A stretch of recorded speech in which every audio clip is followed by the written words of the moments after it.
across the UK, on DAB+, on YouTube, on the app, on your mobile, the home of common sense. This is Talk.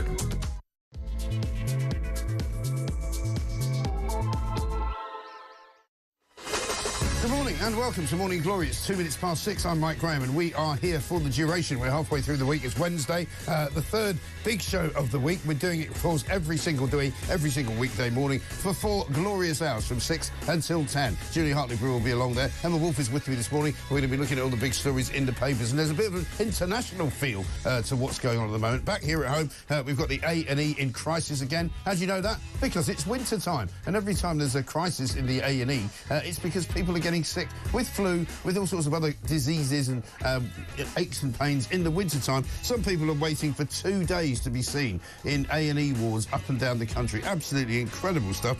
We've got the SAS facing war crimes tribunal claims over things that they may have done in Afghanistan. The big story about Keir Starmer today is in The Sun, in which it says that basically Keir Starmer has ordered all of his MPs to make sure that whatever they do today, they do not vote for an inquiry into the rape gang story, because he's decided time has come and gone for an inquiry, and now he's just going to implement the ideas from 2 years ago, which have got basically nothing to do with rape gangs. And that, I'm afraid, is going to finish Keir Starmer off. I'm going to say this, that this will be the epitaph for his entire political career. And if he's not gone before the summer, he'll be gone by the end of this year. Meanwhile, we find out that the ringleader of Rochdale's grooming gang is still living in the same town as his victims, despite the fact that he was deported a decade ago. We'll tell you all about that. Plus, over in the United States of America, a massive wildfire is engulfing Los Angeles from Santa Monica. Here's how Fox News broke the story.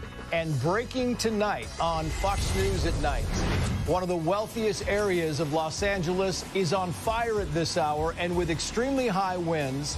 We're talking about Santa Ana winds. The fire is rapidly expanding. And that is a proper inferno. And actually, believe it or not, the fire brigade there are now talking about a crisis because they're running out of water. Well, guess what? You're in California, guys. There's a great big ocean to the left of you called the Pacific. There's plenty of water there. Maybe go and get some. 0344 499 1000 is the number. We'll be talking, well, about Elon Musk. Does he really want to buy Liverpool Football Club? We'll be talking about the changing weather, very, very cold weather that's coming in, minus 20 degrees centigrade possibly coming your way over the course of the next few days. Also, we'll be talking a lot about Donald Trump this morning. He was making a speech at Mar-a-Lago last night, setting out his stall, if you like, for what he's going to do when he becomes president in just over a week's time. It's going to be a fascinating time. He wants to rename the Gulf of Mexico for a start. He wants to call it the Gulf of America. He wants to also take back Greenland, he says, and he might use force to do so. It's going to be a very exciting year. 0344 499 1000. This is Morning Glory. Let's get it on.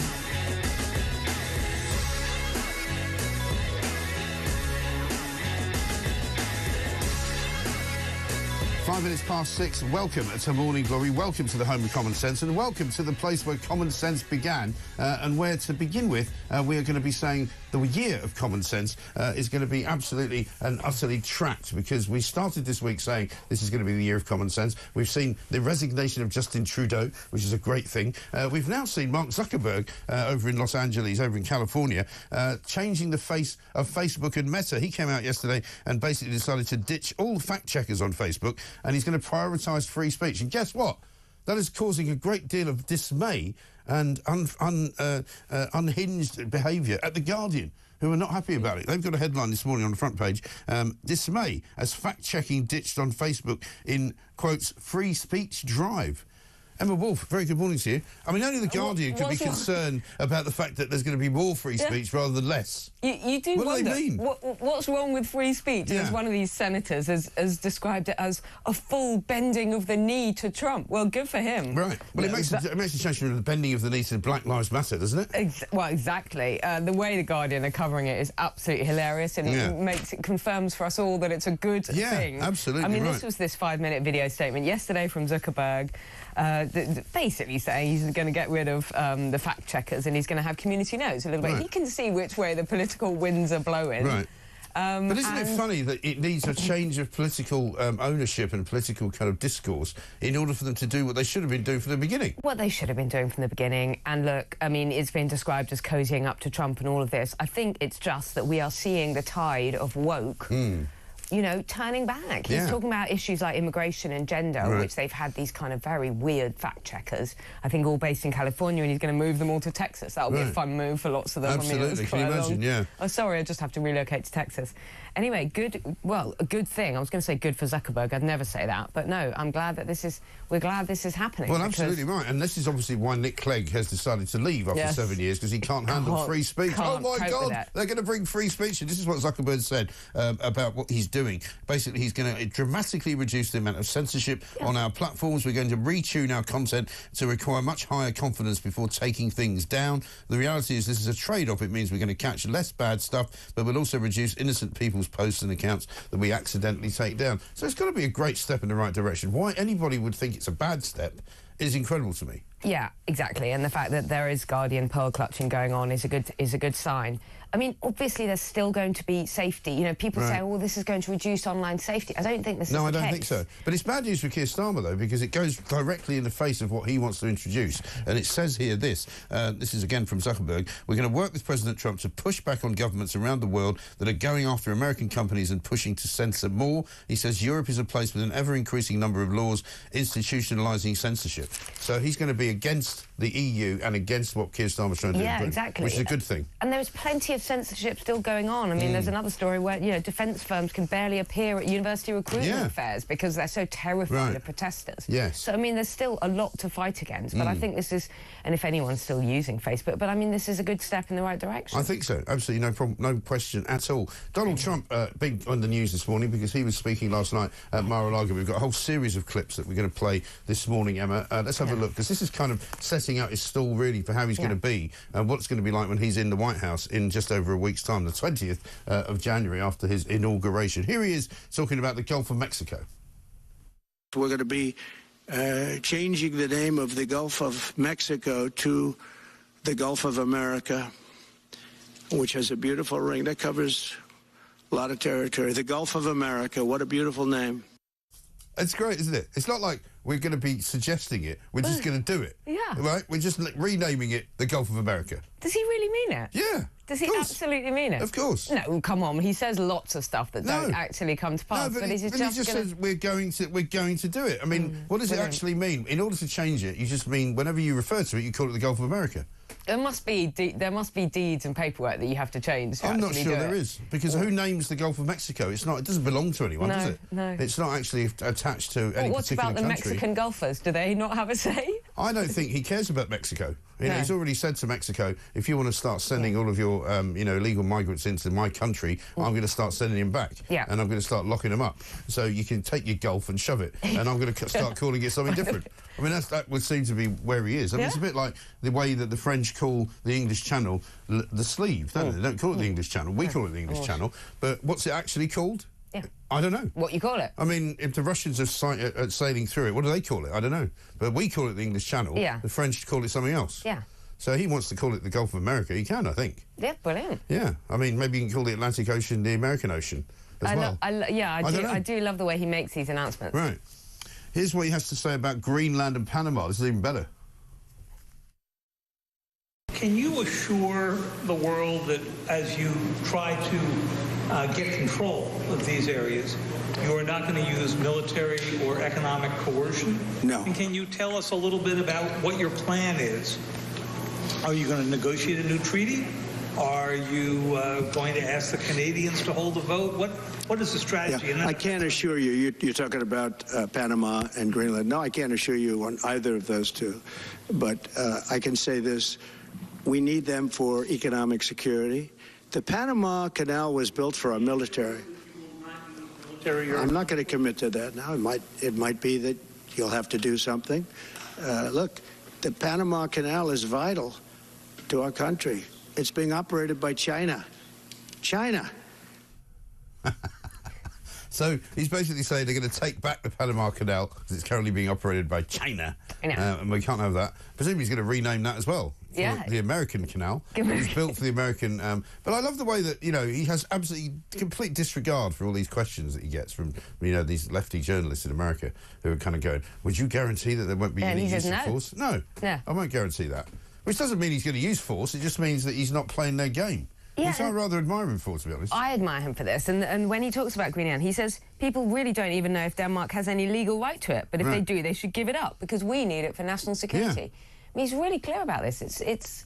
I love his kind of complete disregard for national territory.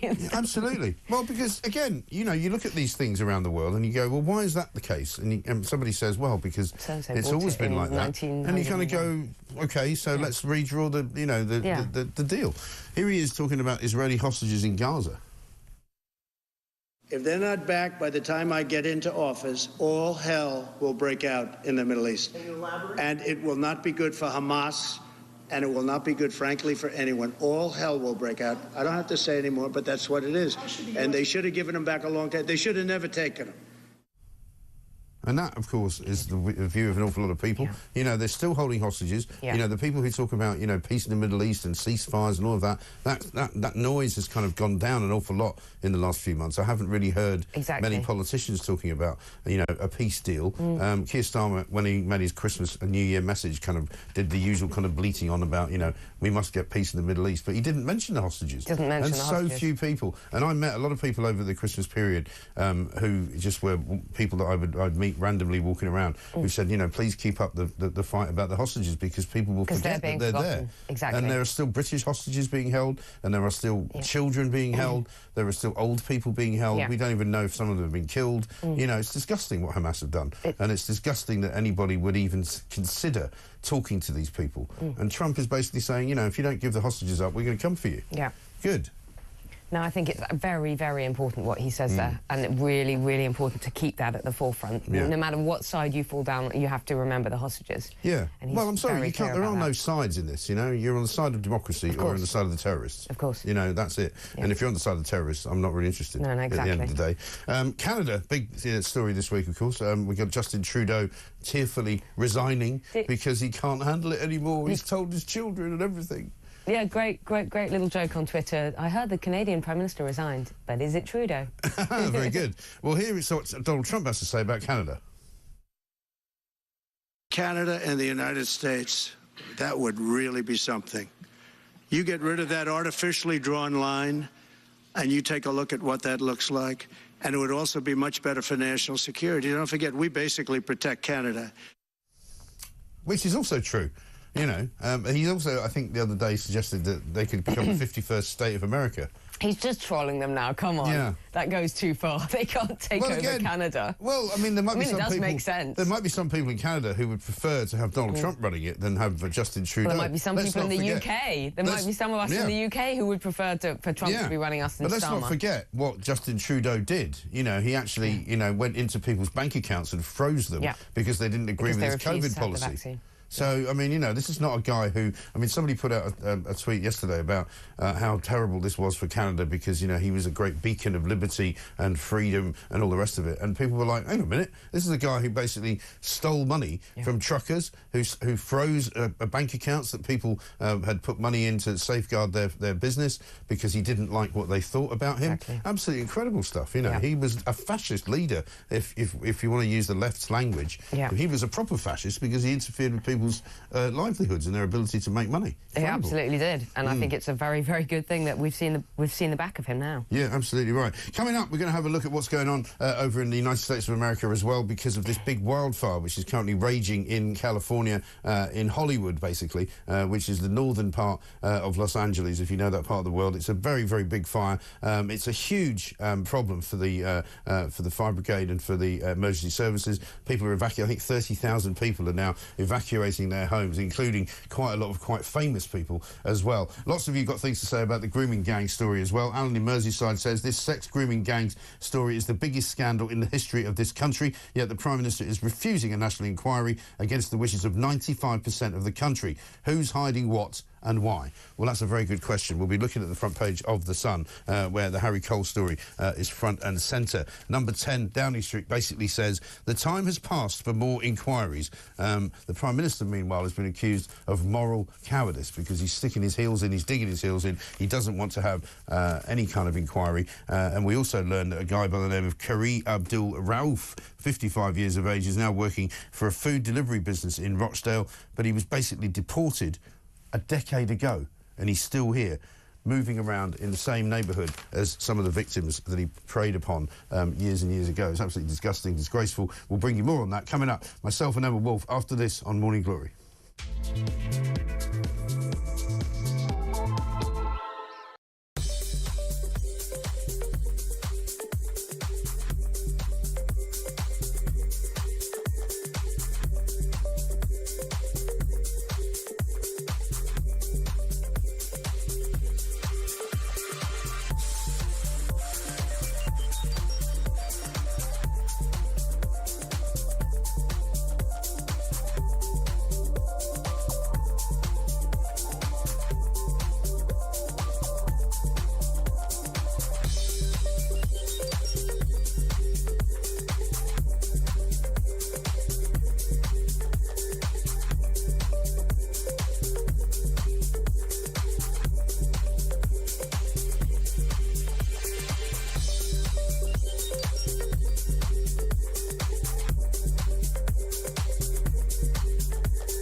Knox so far has been a disaster. Kemi, if you're watching, stop saying what you're going to do. You've been in the job a couple of months, you haven't done anything. Do something. Stop saying you're going to... You wait, we're really going to take Labour on. You wait.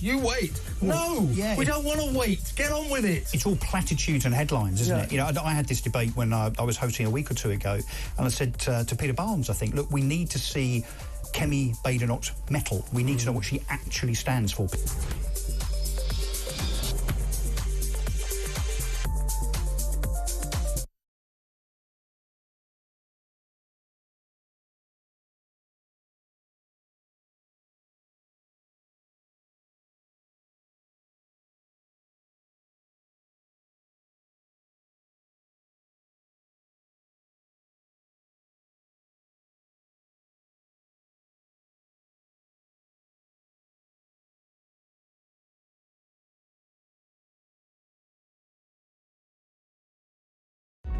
Across the UK, on DAB+, on YouTube, on the app, on your mobile, the home of common sense. This is Talk. Welcome back to Morning Glory, 20 minutes past 6. I'm Mike Graham, Emma Wolf is here with me. We're looking at all the stories in the papers this morning. The Telegraph's got another version of the Keir Starmer blockage of the inquiry into the grooming gang scandal. Labour MPs will be whipped to vote against an attempt to force a national inquiry into grooming gangs later today. Kemi Badenoch basically said that she wanted to bring forward an amendment to the Children's Wellbeing in Schools Bill calling for a new inquiry, but Downing Street said it could not support her change because, in their words, there had already been a major inquiry into all forms of sexual exploitation. The problem is, though, Emma, that we've looked at the inquiry from 2022, which, of course, was called the J report, and basically they didn't look at any of the northern towns that were the centre of these allegations. They used the term Pakistani only once. They didn't mention Telford at all. They mentioned Rotherham just once in 400 pages, and two-thirds of a statement from Maggie Oliver, who we had on yesterday, who's a fantastic crusader for all of this, two-thirds of a statement that she made was cut out of the report. So the report doesn't cover grooming gangs at all, really. It's no good to reference that 2022 inquiry. By the way, the Maggie Oliver interview that you did yesterday is such important view. I'd say to everybody, you've got to watch that if you want to know what was really going on. And, you know, so what, they had that report and nothing came of that, and it wasn't good enough. The fact that Keir Starmer is now saying the time has passed for questions. I know, it's shocking, isn't it? Do you think the victims feel that? Do you think the time has passed And the for victims them? were all up in arms yesterday because of what he said, where he basically, he more or less accused everyone who wants an inquiry, he accused them all of being far right. I mean, how ludicrous is that? Well, and I how really tone-deaf. And this is not that, you know, in any personal animosity towards Keir Starmer, but I really hope you're right that this is the beginning of his downfall. Because I'm afraid the way he's presided over this. I mean, there was silence for the last few days. He said he made his statement yesterday, but what I love, Nigel Farage has been saying, you know what, I'll have a public inquiry. I will fund this and I will raise the money. Absolutely no problem. I will raise that instantly and I will ask questions. People will come to my inquiry and they will answer. And if Keir Starmer continues to say the time has passed, I think that, well, as you say, what is it, 95% of the country? I don't know what kind of poll that is. But overwhelmingly, people want to know what's been going on. What on earth has been going on in terms of the cover-up. And also, we know so much more now, thanks to Elon Musk kind of shaking the hornet's nest, if you like. We know so many more facts than we knew that came out in this report in 2022, that there's new information. And when you get new information, you need a new inquiry, surely. Yeah, well, I'm ashamed to say there's stuff that I've read in the past few weeks that I just simply wasn't aware of, and I think many of us are now. And that's why, you know, at some point one has to kind of, you know, be faced with this stuff. But I think most of us were not aware of the extent of the abuse. Well, I don't want to call it abuse. These are all kind of woolly terms. It's horrendous, the rape. I refuse to call them grooming gangs. It is. It's rape gangs. It's absolutely appalling that anyone went through that. And if there was cover-ups because of cultural sensitivities and community cohesion and all of that, well, that is an absolute and it's like these people shocking say, oh, these are difficult decisions. Well, they're not actually difficult they're not at all. difficult These decisions. people are scumbags, they are criminals, they are rapists. Who they were need the to men be perpetrating in jail. these They crimes? need to be in jail and then need to be deported. It's as simple as that. Well, there we have this 55-year-old who's still living in Rochdale. Because, you know what, we can't deport him because Pakistan don't want him. I'm not surprised they don't want him, but we don't want him. No, exactly. He shouldn't be living here. Why is he still living here? I know. Absolutely shocking. Living here, working in this country. I wouldn't be surprised if he's receiving benefits for this, that and the other. It's absolute... And the fact that he's living in the area where he carried out his crimes. Where his victims are walking around. And I remember doing these stories many years ago and talking to victims who said, you know, I remember walking around the corner in my local supermarket and there he was, the man who had raped me for 4 years. Shocking, really shocking. And these are young girls who will now be living in the area, who will be raising their families in the area. Yeah, it's absolutely... Unbelievable. You know, what is preventing Starmer from taking action? I just think he's cussed. I think he's stubborn. I think he's driven by ideology, scared of the Muslim community. I just don't understand why he's even still Prime Minister. There don't seem to be any sides on this. It seems to be abundantly clear. It's a bit like the Hamas situation. You know, you're either pro rape gangs or you're anti them. And if you're pro, then you shouldn't be doing anything in government. And if you're anti them, then you should be prosecuting them. Right, surely to God. How about this from Christina? Good morning, she says. Mike, is this true? Civil servants who oversaw the removal of the winter fuel payment are to receive bonuses of up to £14,000 each. If this is right, it's another insult to the British people. They are spending our money. It's truly shocking. I'm afraid, Christina, it is actually true. We covered this story just the other day. Civil servants working for the Department for Work and Pensions have been awarded bonuses of up to £14,000 for so-called efficient working, while all the time taking the winter fuel payments away from pensioners. That's nice, isn't it? It really is. Merry Christmas. And when we read about this A&E crisis and people some people being taken to hospital in ambulances, basically to die. Yeah. We also read about -20 Arctic blast. You know, I mean, I think the weather forecasters overdo it. But anyway, their hysteria But in parts continues. of the country, it's very, very cold. It is extremely cold, Yeah. exactly. It's extremely cold.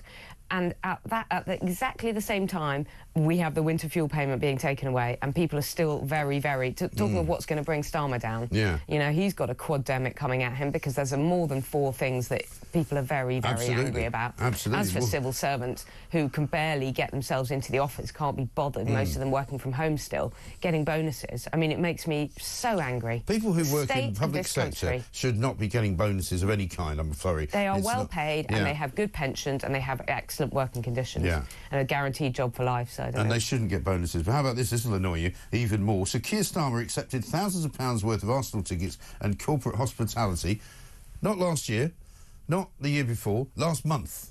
This is a guy who was hauled over the coals because of his connections to Lord Ali, his free glasses, his free spectacles, his free suits, his free clothes for his wife, his free clothes for members of the cabinet. Houses all over the place. Houses all over the place, free trips to New York. Yeah. You know, he's still at it, right?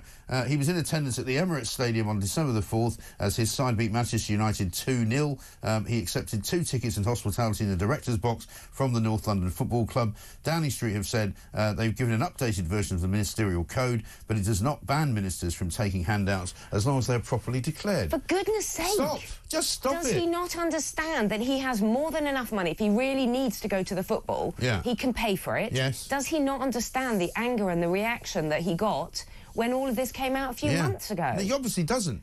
He's obviously... He's either a complete moron, right? Yeah. Or he's just sticking 2 fingers up to the taxpayers. That's what I think. Because everybody in this country is now paying more in tax than they were paying before Labour got in. Everybody, including those people running Arsenal, are paying more national insurance for all of the employees that they've got. Prices of everything are going up. And this guy thinks he can just go willy-nilly to an Arsenal game and have the tickets paid for him by somebody else. I think it's disgusting, frankly. I think it's absolutely disgusting. It's really awful. It's small things like that which just show you his attitude to the British people. Yeah, he thinks he's entitled to it, and as long as I've declared it, he thinks that's fine. Well, it's not fine. No, you know, it's not fine. there is such a thing as, you know, bad optics, and that's all he's got. Bad optics. Everything he does is wrong. And showing that he's heard what people have said. He's acknowledged the anger. He's understood. He seems to have no moral compass whatsoever. I mean, surely somebody in Downing Street would be saying to him, look, just stop taking free tickets to anything. Whether it's Taylor Swift, whether it's football, whether, you know, just stop taking freebies. If you go to events, pay if for it. If somebody offers to give you a free ticket, just say no. Just say no. Thank you, I can't.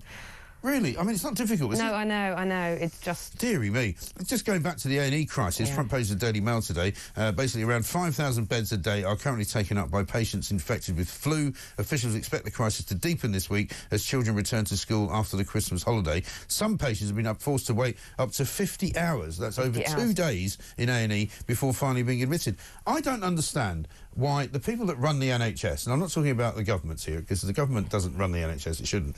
How is it possible that every single year the same story appears in every single newspaper and nobody does anything about it? This is the thing, right? And you said it earlier on. Guess what? It's winter. That is absolutely right. OK, flu cases are massively up this year, but they are the same as they were 2 years ago. Right? We have a major crisis. 9 hospitals across 5 NHS trusts now declaring critical incident. Wes Streeting, the health secretary, says he's distressed and ashamed at the state of our hospitals. Well, OK, it's not his fault. We can't blame him. He's only been in power for 6 months. But this is a long-term systemic problem. And the idea that people are waiting up to 50 hours... I mean, you don't go to A&E for fun.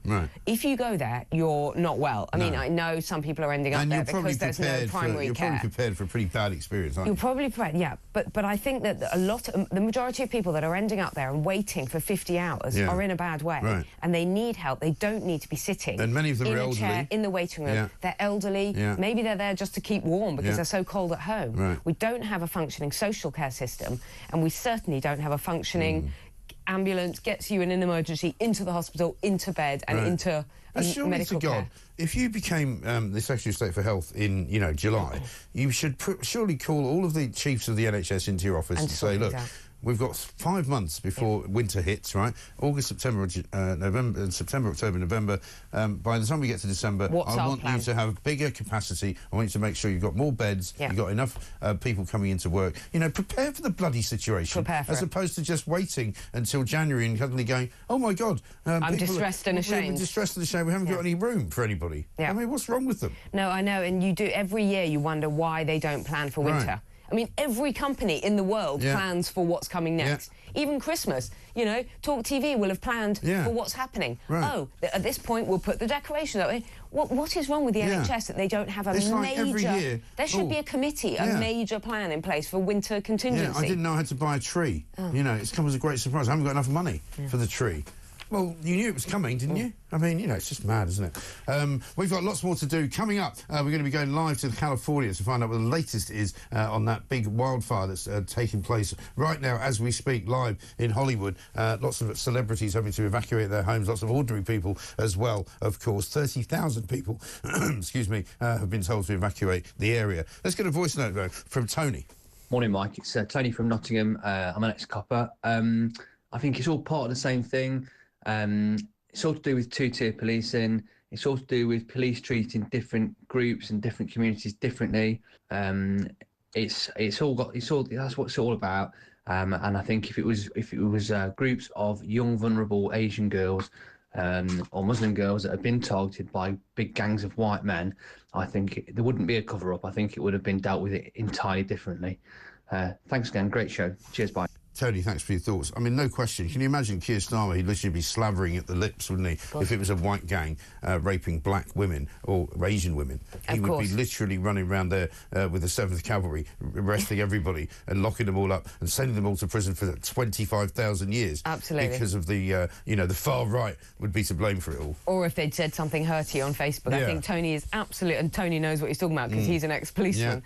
He's absolutely right about two-tier policing. We've seen it across the country since Starmer came in. Yeah, absolutely right. John in Sutton says, Mike, how dare Starmer and his cronies go against the will of the British people, the vast majority of who want a national inquiry? The whole thing stinks of a cover-up. I think you're right. And Glenn from Leeds says, we're all paying more in tax as two-tier Keir gets more freebies. This guy is not fit for office. And that's how a lot of people feel. People are really angry with Keir Starmer and he still doesn't get it. I say, it's time to go, mate. Just get out and leave the job of running the country to somebody who has some inkling of what the British people actually want and what the British people need. This is Morning Glory.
on DAB+.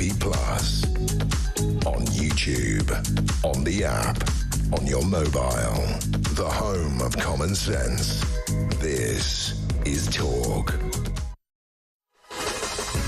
Welcome back to Morning Glory, 6:36. I'm Mike Graham with you all the way through, of course, until 10 o'clock. By the way, just a quick mention of Canada earlier because of what Donald Trump had to say. Do you know that they're lining up the guy to be the next Prime Minister of Canada? You might remember him, Mark Carney. He was the bloke who was in charge of the Bank of England. Completely useless, right? Completely and utterly without any sort of personality and without any kind of drive, ambition, thought process, or even sort of, theory that drives him. We're hoping that he won't become the next Prime Minister of Canada, but he's basically this sort of, the Eminence Greece to Justin Trudeau. Do you remember Mark Carney? Yes, I do. One of the most do. boring men alive. Really, really boring. Very poor performer. Utterly useless. Yeah. As you say, completely useless. Yeah, absolutely. I don't mind people if they're effective. Yeah. If they're just quite annoying. Yeah. But no, he's completely useless. He's sort of the next guy in line, so we'll see. But there's a right-wing candidate as well who we hope will get in. Is it Pierre Poilievre? That's the one. Oh, he's fantastic. Yeah, who's really good. He just everything. He does, and we've got a great clip actually of him, which we'll show you later on. But let's right now go live to California because this is Fox News breaking the wildfire story in Hollywood. And breaking tonight on Fox News at Night. One of the wealthiest areas of Los Angeles, as you can see right there, is on fire at this hour, and with extremely high winds. We're talking about Santa Ana winds. The fire is rapidly expanding. In just a few hours, the fire grew from 1,200 acres to 3,000 plus acres. Some 30,000 residents of Pacific Palisades, which is in West Los Angeles, very close to the ocean, have been evacuated. We're talking about more than 30,000 people, I believe, who have now been told to evacuate their homes, many of them celebrities that live in that part of the world, North Hollywood, West Hollywood as well. Let's talk to Kevin Tripp now, news reporter at KABC Radio in Los Angeles. Kevin, a very good morning to you. Good morning to you, Mike. Thank you very much indeed for talking to us. My son actually lives in Long Beach. I was just talking to him a little bit earlier on. I was asking him how he's doing. He said it's a long way north of him, which is obviously in the southern part of the Los Angeles general area. How bad is it, and what sorts of areas are being affected? It's extraordinarily bad, even by California standards. Obviously, we have a lot of wildfires in California and in the West. I've experienced many of them as a journalist. This is one of the worst. Yeah. This is as bad as they get. I'm near your son. We're far away from the fire. When I say far away, we're a dozen, 15, 20 miles. Up the coast from us is Pacific Palisades, which, as you indicated, is completely engulfed in flames. About 2 square miles of fire is burning down untold numbers of homes. At last check, it was in the dozens, but it could easily right now be in the hundreds.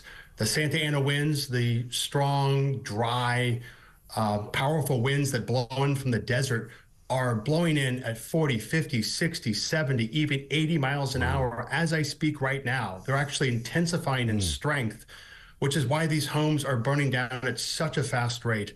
I think it's entirely reasonable to assume that the homes that you're seeing in that video right now are burning down potentially by the hundreds of homes as we speak. There's even a second fire burning right now in the town of Altadena, which is nowhere near Pacific Palisades. It's on the other side of Los Angeles County. It's an unrelated fire, but what they have in common is this terrible, powerful wind system that is bone dry. We're talking nearly single-digit humidity, as well as warm air and bone dry weather conditions on the ground. It hasn't rained here in weeks. Typically in the winter, that's our wet season. We've been bone dry for many months now. It makes that vegetation that much easier to just explode. Right. And we're just looking at some terrifying pictures there from inside somebody's home. I don't know what you would do. They've got a dog there. I mean, look at that. I mean, you've got flames literally engulfing the garden like 20 feet away. Yeah, and the horrific thing is over the last 12 hours, videos like this have been in the dozens, if not hundreds.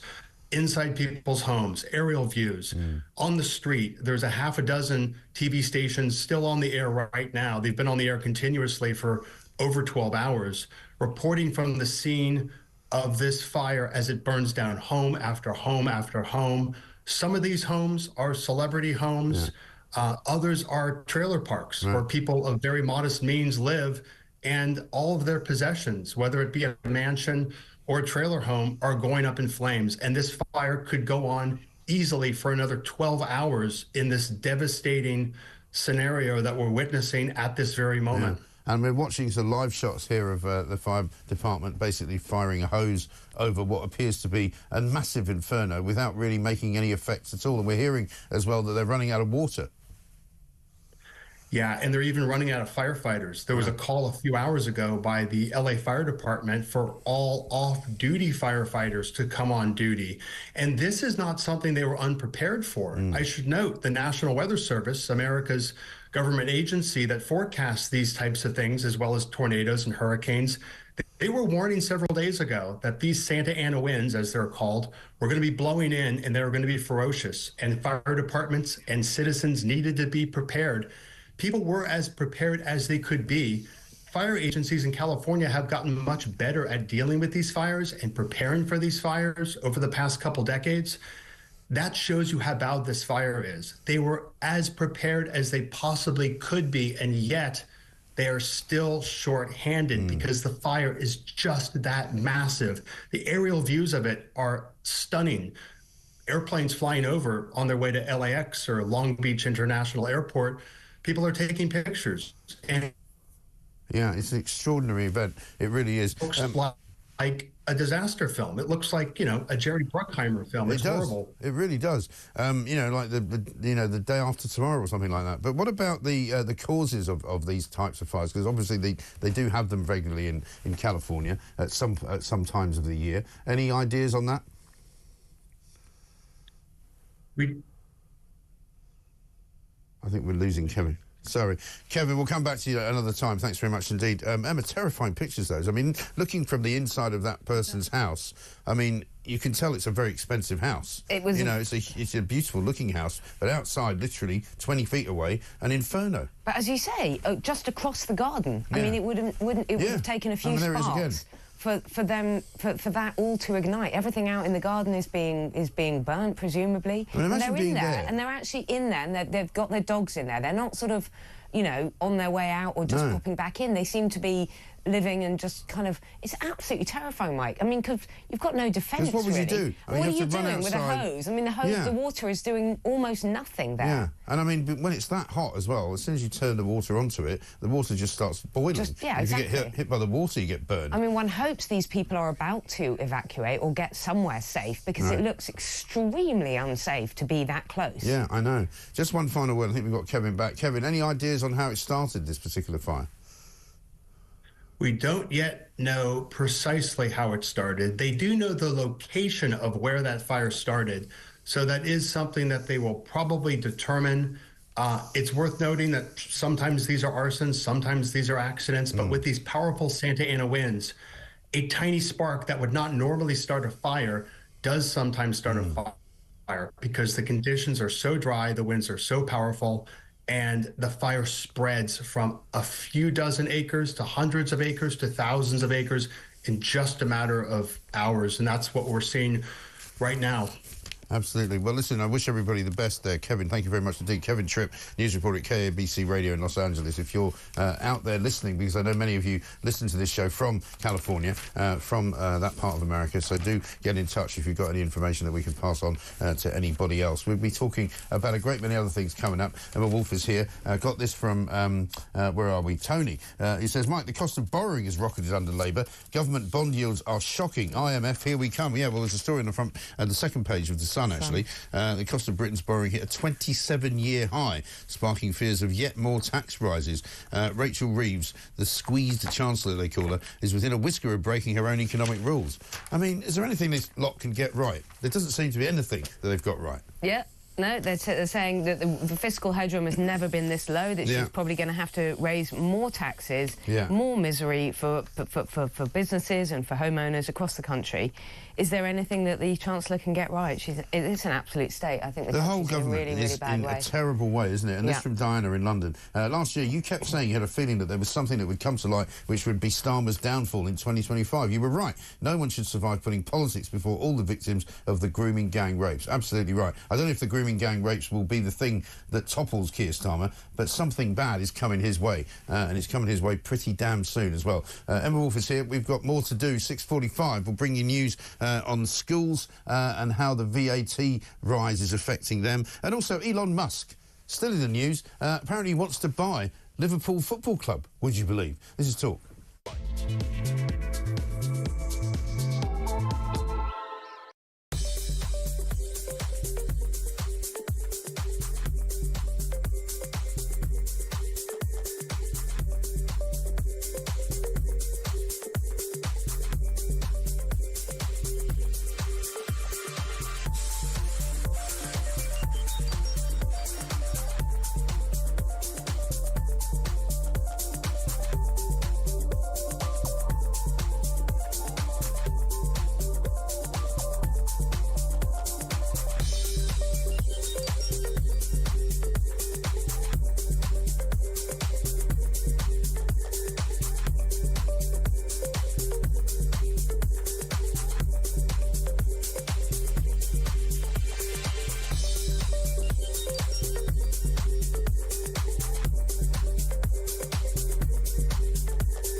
Kemi Badenoch so far has been a disaster.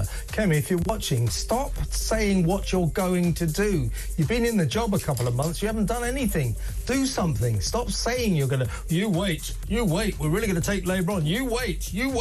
No, we don't want to wait. Get on with it. It's all platitudes and headlines, isn't it? You know, I had this debate when I was hosting a week or two ago, and I said to Peter Barnes, I think, look, we need to see Kemi Badenoch's mettle. We need to know what she actually stands for.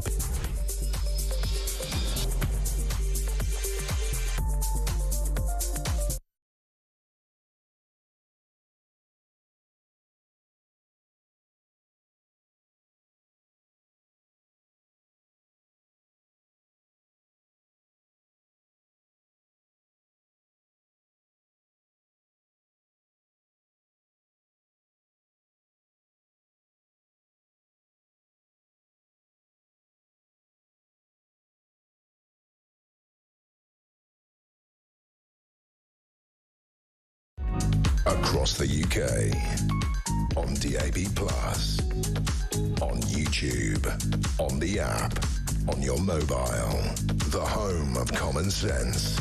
This is Talk.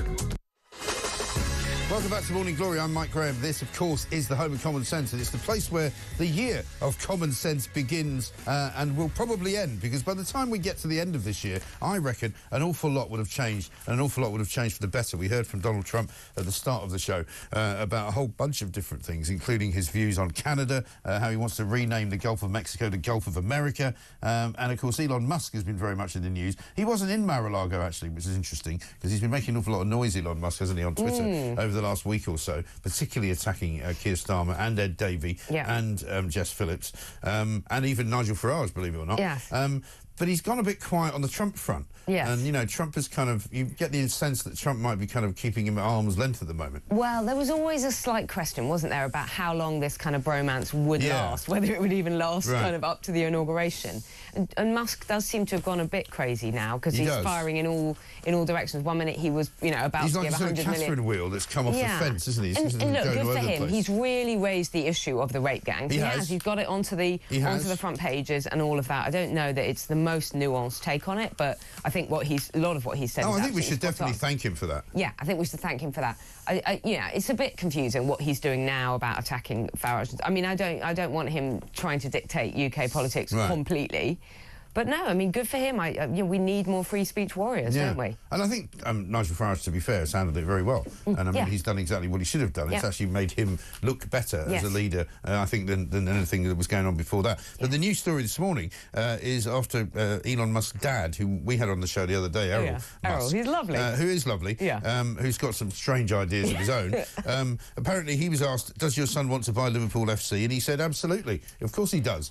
But, you know, the money that Musk would have to spend to buy Liverpool FC is minuscule compared to what he's got, right?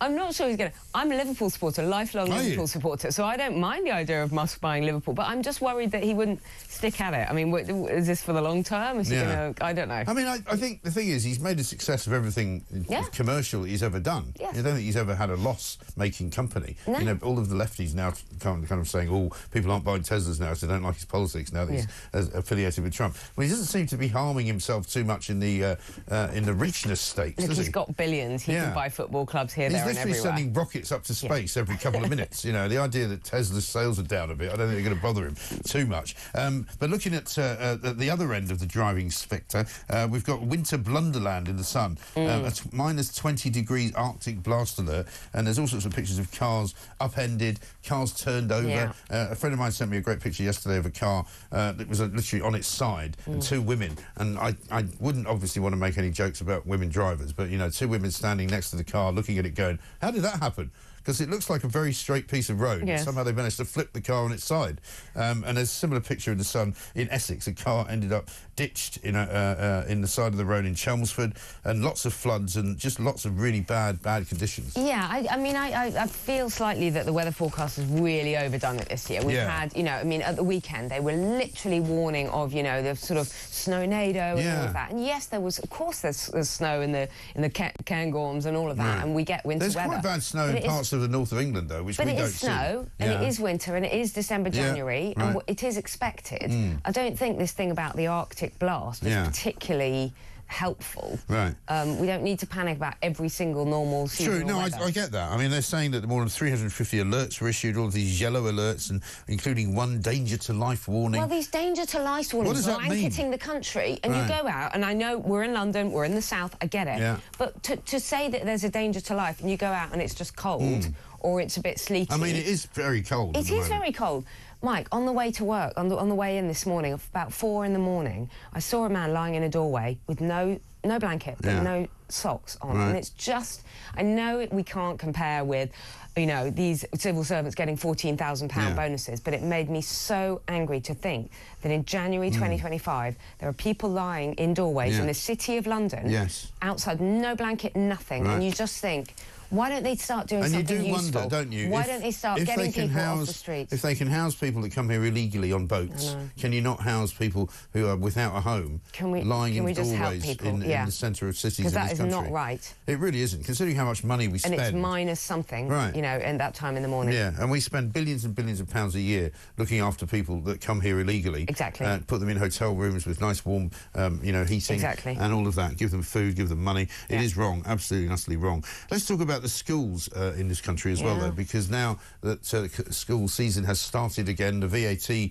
bills have kicked in for an awful lot of parents. An awful lot of parents have obviously taken the decision that they'll continue to pay. Some schools haven't passed all of it on, but a lot of schools are struggling, aren't they? Schools are struggling. A friend of mine who had their child in a private school sent me the letter that the school have just sent out to the parents saying they're closing down. That's not Eton, that's not one of the big private schools. Of course, they can absorb the money. They'll be fine, and the parents will be fine. This is smaller private schools, often looking after kids with special educational needs or other disabilities or other needs, or just that the parents have saved up to send them there. And that is devastating. All these families, a school closing down because of the government's stupid decision. Which again won't really net them vast amounts of money. It won't net them large amounts of money. They've claimed that it's going to bring them the ability to hire 6,500 teachers. But even if that was true, and most people don't believe it, that's less than one teacher for every 4 or 5 schools. Which won't make any difference. Won't make no and difference. There is absolutely no guarantee. No one has been able to give us a guarantee that the money raised by this VAT hike, this totally stupid VAT hike, is going to be ring-fenced to go straight to state schools. No. It's But also, we've also seen, even before the term started, we saw stories at the end of last year, in Surrey in particular, which is obviously a sort of bedroom community of London, they don't have any schools, state school places for anyone coming out of the private sector. So they'd already said, well, if anybody wants to come to our schools in Surrey, we're going to have to bust them out of the county and have them schooled somewhere else because we don't have any spaces. Unintended consequences. Unintended consequences, more money, and also, sort of distancing of children from their families. Children from their families and friends. And from their friends. Also, what a horrible, traumatic thing to do to children in the middle of the school year. Yeah, they didn't wait until next year to give people time to plan. They didn't have to do So it. in January, suddenly children go back, but they don't go back. They don't go back to school. Right. It's absolutely... again, a typically tone-deaf policy from this increasingly ridiculous government and the minute that don't get anything right. But the minute it was discussed and raised, there was outcry, and people made all of these very valid points. And they still ploughed on with it. They did. And they could have returned. And that is my fear about the inquiry into the rape gangs, you know, because they seem to be so stubborn about the decisions they've made, because they were asked again, as you say, about the schools, why don't you delay it until September? Winter fuel payments, why don't you delay it for a year, give people a chance? These are hugely unpopular decisions, and they've stuck to them, and they have been unable. Maybe that's Starmer's problem, that he's unable to, we don't even need to use the word U-turn, but he's unable to hear, actually, this policy isn't going to work for these valid reasons. Right. And similarly, if he's absolutely convinced himself that there is no time for another inquiry because we've already had one, he's probably not going to do one. No. And I think it'll be his downfall. Let's talk about another terrible story from yesterday in London. And again, apologies for being London-centric, but a 14-year-old boy stabbed to death on a bus. 2:30 in the afternoon. Yeah. This wasn't some middle of the night, you know, fracas or whatever. This is on a bus, I think in Woolwich. Woolwich, yeah, South East London. A 14-year-old boy. How can any parent in London or anywhere in the country, I mean, goodness knows, the police are looking at the bus, they're gathering evidence. It's just a terrible, terrible thing. And he's died. This child has died. Yeah, and it just shows you the prevalence now of knife crime. I mean, we had a piece of footage yesterday from Westfield in Stratford where a gang of kids was basically fighting in broad daylight in the middle of the shopping centre with machetes. Right. And all of this stuff about a crackdown on sales of knives and everything. It's been proven again and again and again that within about 5 minutes you can go out and buy this stuff. You can order it online. You can buy these very, very dangerous weapons. Exactly right. Let's get a quick voice note on Trump from James. Good morning, Mike. Good morning, Emma. Just regarding the brilliant President Trump, why can't we have him as our Prime Minister, Mike? I love the guy. And the fact that he winds up people like that weasel James O'Brien and Alistair Campbell. Instead, we've got this plank that is Mr. Robot Starmer. I will smash the gangs and release the sausages. What an absolute prat he really is. Anyway, Mike, have a great one. James, brilliant. I love the listeners and the viewers. I'm glad he said it. Look. No, listen, because they get it. They understand. You know, Trump is somebody that we could get behind because you can believe what he says, and he means it. Whereas Starmer, but you know, you don't believe a word he says. He's just a liar. He's just a liar. I really, really don't trust that man. But it wouldn't be a Morning Glory without someone doing a Starmer impression. I know. It happens Mike is absolutely spot on. And yes, I'm very, very envious of America right now. They've got a glorious leader coming in 2 weeks' time. Yeah, and they're going to have an incredible 4-year period of, you know, resetting renewal. The world. Yes, right? And they will make America great again. They will make America great again. We will further collapse. And possibly Canada, and possibly Mexico. We're going to be renaming the Gulf of Mexico. We're going to rename it the Gulf of America. They're going to rename Canada possibly America as well. Canal. Just call it Canada and call it America rather. Why not indeed? Emma, thank you very much indeed. Good to see you. We've got more coming up. Isabel Oakeshot's here. We'll bring you the latest from Westminster, the latest from Downing Street. This is Morning Glory.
across the UK. On DAB+, on YouTube, on the app, on your mobile. The home of common sense. This is Talk.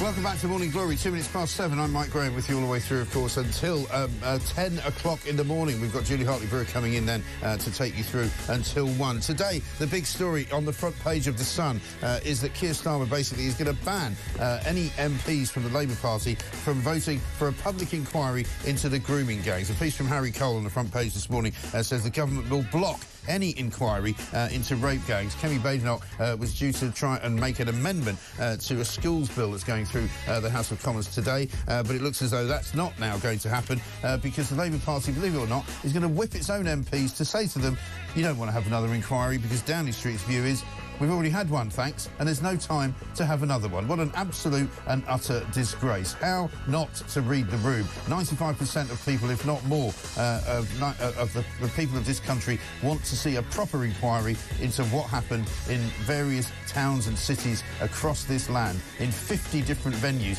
where young women, young girls, children, in many respects, were raped, sodomised, tortured, and terrible things done to them, are still having terrible things done to them, and yet this man, Keir Starmer, says, no, we don't need to have an inquiry, it's not necessary. How dare he absolutely go against the wishes of this great country and the people in this great country. 0344 499 1000. I'm going to say it, and I'll say it continually until it happens. This man has got the skids under him.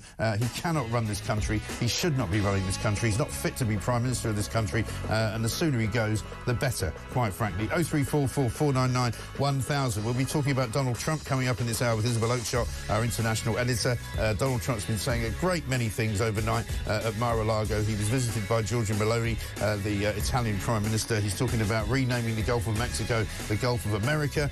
He's talking about the Israeli hostages being released. He's talking about taking back Greenland and Panama, and very possibly annexing Canada and making it part of the United States of America. Well, why not? I think the people there would rather Donald Trump than Justin Trudeau, who's on his way out. 0344 499 1000. Meanwhile, we'll be bringing you the latest from Los Angeles, California, where a massive wildfire is engulfing much of Hollywood and much of the northern section of Los Angeles. Have a listen to this. And breaking tonight on Fox News at Night, one of the wealthiest areas of Los Angeles is on fire at this hour, and with extremely high winds. We're talking about Santa Ana winds. The fire is rapidly expanding.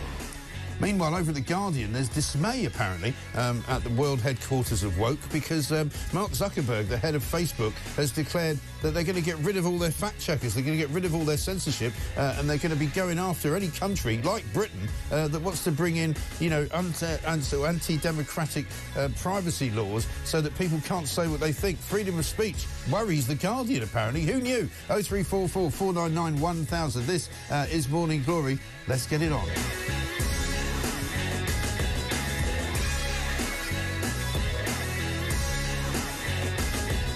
Welcome back to the home of common sense, because this is where it all started, ladies and gentlemen. I have declared 2025 already to be the year of common sense. Let's get a voice note from Chiro. Good morning, Mike. This is Chiro. I am not far right. That's basically what I wanted to call and tell you. I am a father with daughters. I want to bring up my daughters in the UK, as I have done, as a proud British person, and not be concerned about the potential for them to be kidnapped and gang raped and drugged and the disgusting things that are happening in this country for many, many years unanswered. If I disagree with Labour, it does not make me far right. It's absolutely appalling. I've got a 70-year-old friend who's lived through 70 years of Britain, and he has never known it this bad. And that's saying something. Doesn't make us far right. Chiro, you're absolutely right, and so many people would echo precisely what you've just said. So much anger yesterday. We spoke to Isabel Oakeshott yesterday. We also spoke to Maggie Oliver yesterday, one of the women who knows an awful lot more than most do about what the grooming gang scandal really did mean to people and what it still means to people and how it's still going on. So many people outraged by Keir Starmer's ridiculous aside, almost sweeping away every criticism of anything that people don't believe that he's right about by calling them all far right. Absolutely shocking. Isabel Oakshott's here. Isabel, very good morning to you.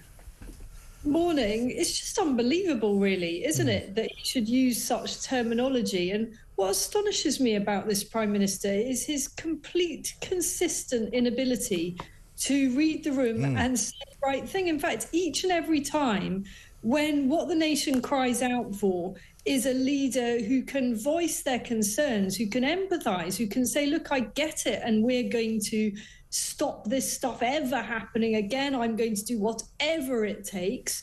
Instead of doing that, he just kind of tries to swat off the critics by saying they're far right. It just beggars belief. It does, and it shows you really the mindset of his personal self, but also his government. You know, where we've got Rachel Reeves, who's pressing ahead with all manner of fiscal policy, which is clearly, by any measure, not working and is being heavily criticised by every single financial institution in the world, right? We've got Wes Streeting pressing on with his so-called reforms of the NHS. Meanwhile, we've got people waiting over 48 hours to be seen in A&E. He's not doing anything about that. You know, with every single kind of cabinet minister that we've got, we see them making one mistake after another because they've got a programme, and it's almost as though they don't know how to deviate from that programme because they planned it and they're just carrying on with it even though it's not working. Yeah, I mean, it's obviously not working at all. And I'm really beginning to think that Keir Starmer's days must be numbered. Oh, totally. I can't see any scenario in which he leads his party into the next election. But the next election is a very long time away. And I think that there will be many of his cabinet colleagues who are seriously concerned at the total hemorrhaging of support for the Labour Party, at the unbelievable anger out there. I mean, the caller there that we just heard the message from, Chiro, speaks for so many people, doesn't he? When he says, look, I just want to be able to bring my children up, my girls, my daughters, in a country where I don't fear that they could have these awful things happen to them. And of course, it's not just about girls, because yesterday some poor 14-year-old boy was stabbed to death, yet another case in London.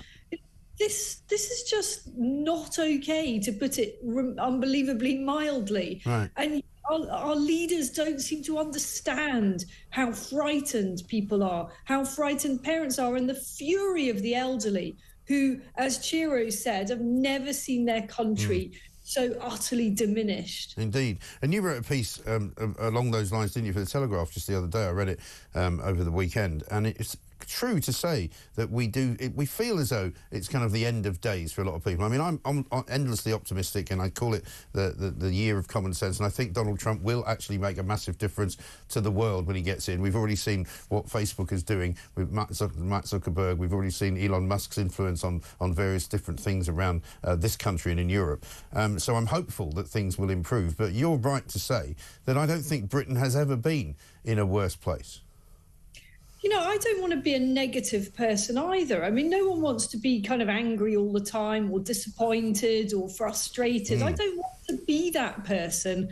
And I've been reporting on UK domestic politics for well over 20 years. And, you know, through long years, Labour governments from 2001, I was reporting right through the Blair-Brown years. And I saw many good things happening to our country under Labour. And indeed, during the coalition, there was some stability, at least, with the Tories and Lib Dems. And, you know, they did do a few good things, plenty of bad things as well.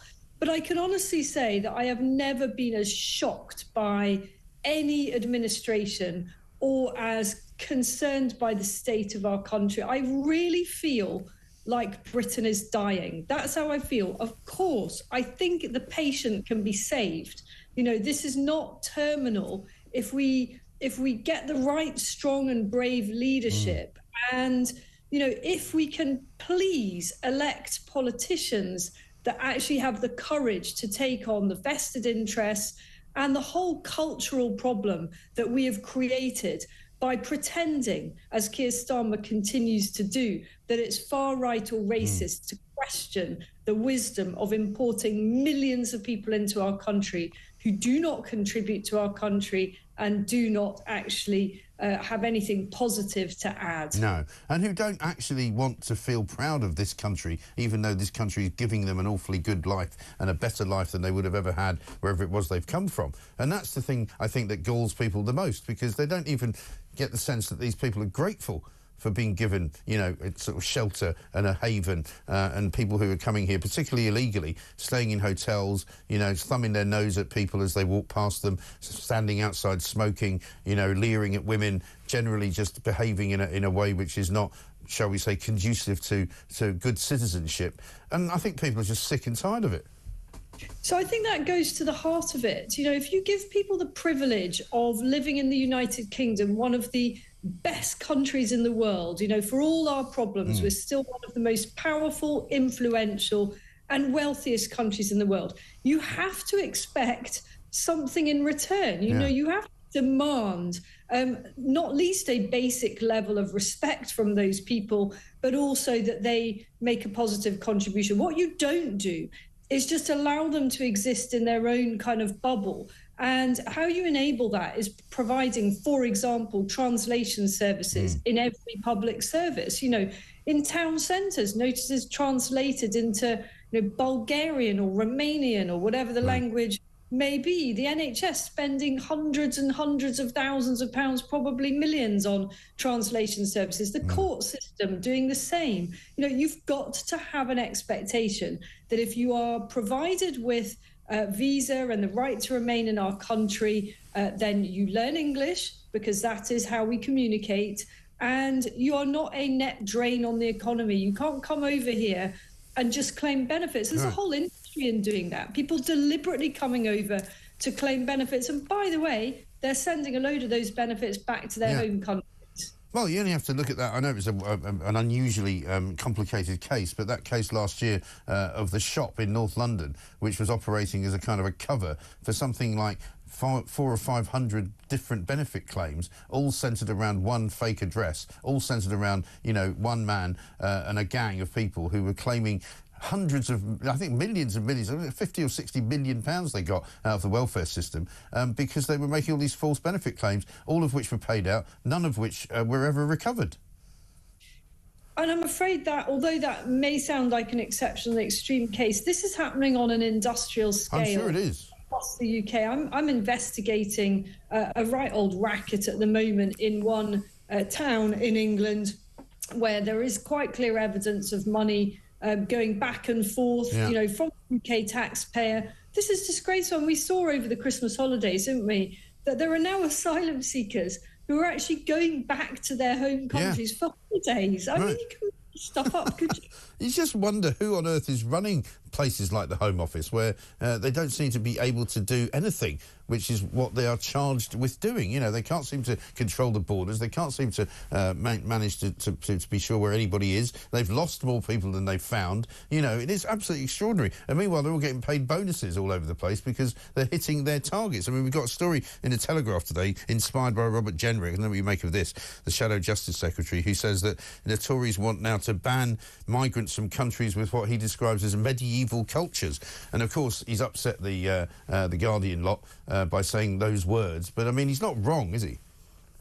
Well, he's really obviously not wrong. You only have to look at what has happened to women in Afghanistan since we abandoned Afghanistan and allowed the Taliban to take back over the country. I mean, you actually just could not believe the suffering of women there. They're not allowed to do anything, you know, under the medieval attitudes there. They're not allowed to leave the home. They can't even train. They can't even be doctors and nurses anymore. So that forces all young girls and women to have male medical attention. I mean, it is just absolutely reprehensible.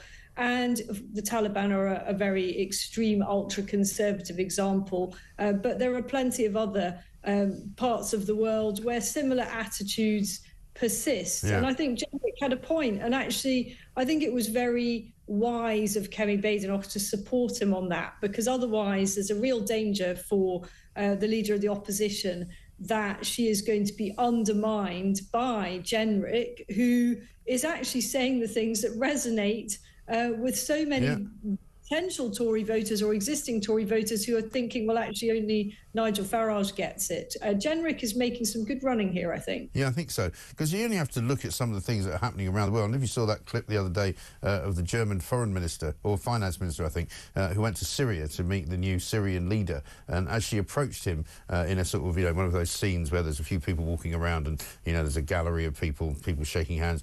And he refused to shake hands with her because she was a woman.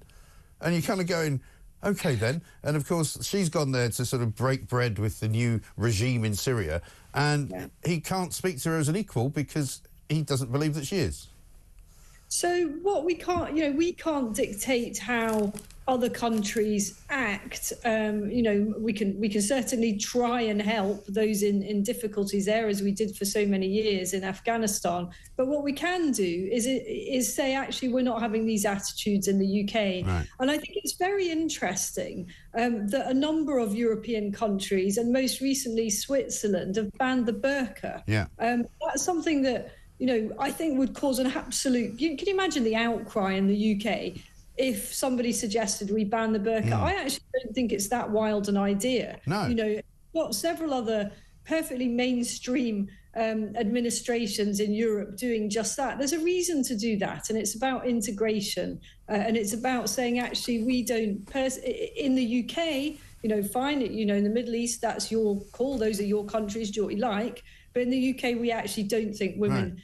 Going around. Well, do you know what's funny though? My daughter was here for Christmas, and we all got together, had a few drinks and all that. She said, "I've never seen so many burqas." She lives in Dubai, right? Yeah. They don't wear them there, so they wear them here. You go to Edgware Road, you'll see more burqas than you'll see in Saudi Arabia.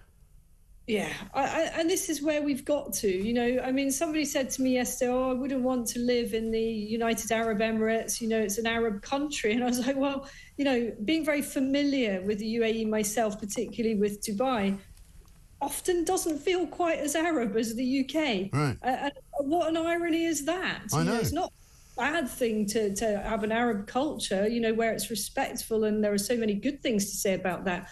But when you've got extreme versions of it and the refusal to integrate, as we have in some pockets of the UK, and also the cultures, and this is leaping a bit towards the Pakistani and the Rotherham and other northern and other towns that are linked to the grooming gangs. What we should not have is a tolerance of very different, as Jenrick puts, alien cultures that allow or think it's okay in some way this type of awful abuse of either women or even children. Yeah, absolutely right. Let's finish up with a message of hope. Donald Trump is going to be president in about 12 days' time. Have a look at what he has to say about the Gulf of Mexico. We're going to be changing the name of the Gulf of Mexico to the Gulf of America, which has a beautiful ring that covers a lot of territory. The Gulf of America, what a beautiful name. I just love the fact that, Emma Wolf was said, well, can he do that? I said, well, I think he can. He just wants to change the name. Why not? It's great, isn't it? I love it. You just never know what he's going to come out with. You know what? We're just going to also annex Canada as well. Maybe we'll just have a bit of Greenland. Those two latter things probably a bit less realistic than renaming the Gulf of Mexico to the Gulf of America. But this is great. I'm really excited about what the new Trump regime brings. I think it will really shake things up. And, God, it's needed, isn't it? It really is. It desperately is. It really is. And the fact that he's managed to make Zuckerberg change his mind on all sorts of censorship and, nosiness on Facebook's front, I think is fantastic. So it's bound to have a knock-on effect here, I think. Isabel, great to see you. Thank you very much indeed. Isabel Oakeshott, Talk's international editor there, looking ahead to what might be some stormy times in this country. But with Donald Trump at the helm in 12 days' time of the world running it, I think things are going to be looking up. Let's get a voice note from Nick. Morning, Mike. Nick from Watford. Happy New Year to you. I just wanted to give you a quick observation of mine about the PM instructing his MPs to vote against the inquiry. Well, what happened to his mantra, country first, party second? Because every single one of those MPs should be voting for If they've got a conscience, they should be voting for an inquiry. And to vote against an inquiry is against the country. It's what the country wants. It's what the country expects. It's what the country needs. I think you're absolutely right. And any MP that you voted in or that runs in a constituency that you live in who votes against having this inquiry, I think you should be very, very harsh on them. I think you should certainly send them emails, send them letters, tell them how displeased you are if that's what they've done, because they haven't done what you would have wanted them to do as a constituency member of that particular part of the country. And I think that's really important. We'll bring you that list probably once we know how people have voted. But the Labour Party are basically three-line whipping everybody in the Labour Party to vote against it, regardless of what they may think. So let's see if there's any brave Labour Party members, Labour backbenchers, who would actually say, no, I'm going to do this for my conscience. I'm not going to do what you want me to do. And if you want to kick me out of the party, then so be it. And I would urge any Labour MPs who have got any kind of conscience to go against that particular whip and just vote for your conscience and vote for what is good and right for the victims of this grooming scandal and the victims of these ghastly, awful monsters. This is Morning Glory.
Kemi Badenoch so far has been a disaster. Kemi, if you're watching, stop saying what you're going to do. You've been in the job a couple of months, you haven't done anything. Do something. Stop saying you're going to... You wait, we're really going to take Labour on. You wait. No, we don't want to wait. Get on with it. It's all platitudes and headlines, isn't it? You know, I had this debate when I was hosting a week or two ago, and I said to Peter Barnes, I think, look, we need to see Kemi Badenoch's mettle. We need to know what she actually stands for.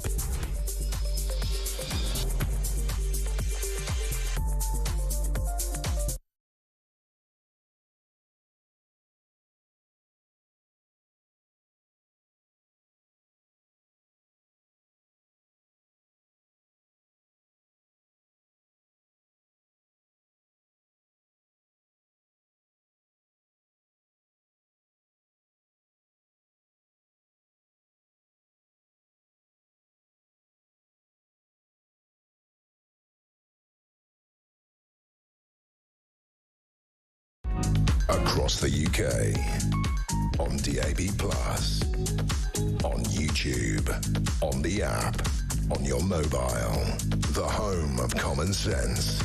This is Talk. 7:26, welcome back to Morning Glory. I'm Mike Graham. Of course, we've got lots and lots of messages coming through. You can, of course, send us voice notes as well to 0344 499 1000. Send that in via WhatsApp. Tony says this, President Trump should annex the UK too. Ed from Plymouth says, Free Gear Kia at it again. So-called socialist could offer his freebie tickets to anyone else in need. Instead, he keeps going himself. Says it all about the character of the man. And Shane in Lincolnshire says, Starmer can't define what a woman is. I'd love to hear what his definition of far right is. Well, I think a lot of people would. We've been talking an awful lot this morning about the wildfires hitting Los Angeles at the moment. As we speak, large parts of Hollywood and large parts of northern Los Angeles and western Los Angeles are ablaze on fire in one of the biggest fires that anybody's ever seen in that part of the world, and it happens an awful lot as well. We're about to look now at some recent footage that we've just got in the last few moments, where cars are being bulldozed off a road in Los Angeles to allow the firefighters to get through. People ditched their cars on the roads because they could not evacuate due to traffic jams. 30,000 people have been told to evacuate from their homes in Hollywood and in western Los Angeles near Santa Monica, and you can see there a bulldozer just pushing cars off the road so that the fire department can get through. They've already called for emergency firemen and fire service personnel to come back from holidays if they're on days off, anything that they can do to come in and help. They're running out of water. It's an incredible scene. We've seen some amazing footage already from inside some people's houses, some very expensive homes being torched, just disappearing, and smoke billowing up into the air. People can see it from space, basically. It's that bad. It's a terrible, terrible scene. We'll keep you updated on it as we go through the night there, because, of course, over there, 8 hours behind, it's not even actually midnight yet, and people are being evacuated from their homes. It's a shocking state of affairs. The weather here, of course, slightly more cold, looking at minus 20 degrees of an Arctic blast coming. Let's talk to Joe Wheeler, a meteorologist at Square, a raindrop. Joe, very good morning to you. Good morning to you. Yes, there certainly have been some very lurid headlines. One caught my eye this morning, a 745-mile line of snow. Very specific. That's something charts. And there is quite, I mean, we're obviously sort of slightly inured from it down here in London because we haven't seen any, but there's been quite a lot of snow, hasn't there, in all sorts of parts of England? Yes, there has. And, of course, we've still got the cold air over us. So last night, the minimum about -6. The highest overnight was around 6. So, again, you've got that temperature disparity. Yeah. But we could do without that snow melting just yet. I know it's going to cause ice problems. But then, of course, we had floods as well. Yeah. And once that snow starts melting, we're going to get runoff and it's likely to fill the rivers again. Yeah, well, that's the problem, isn't it? It's seen a lot of cars turning over, a lot of people not seemingly capable of driving in the snow. They've obviously all forgotten how to do it. Well, it does happen very rarely, and I think that's the issue. And, of course, the other thing we had was freezing rain, which is rain which falls onto sub-zero road temperatures, turns instantly to ice. Now, you virtually can't see it, and you're lulled into a false complacency because it seems like rain, but when it hits the ground, it behaves very, very differently. And all that snow area was kind of circled by this freezing rain, both pre the snow and post the snow. And then, of course, we saw the very heavy rainfall across central areas. I have to say, today, we're watching this wibbly-wobbly front down in the far south. Well, call it the Channel. It is actually making landfall across parts of the southwest.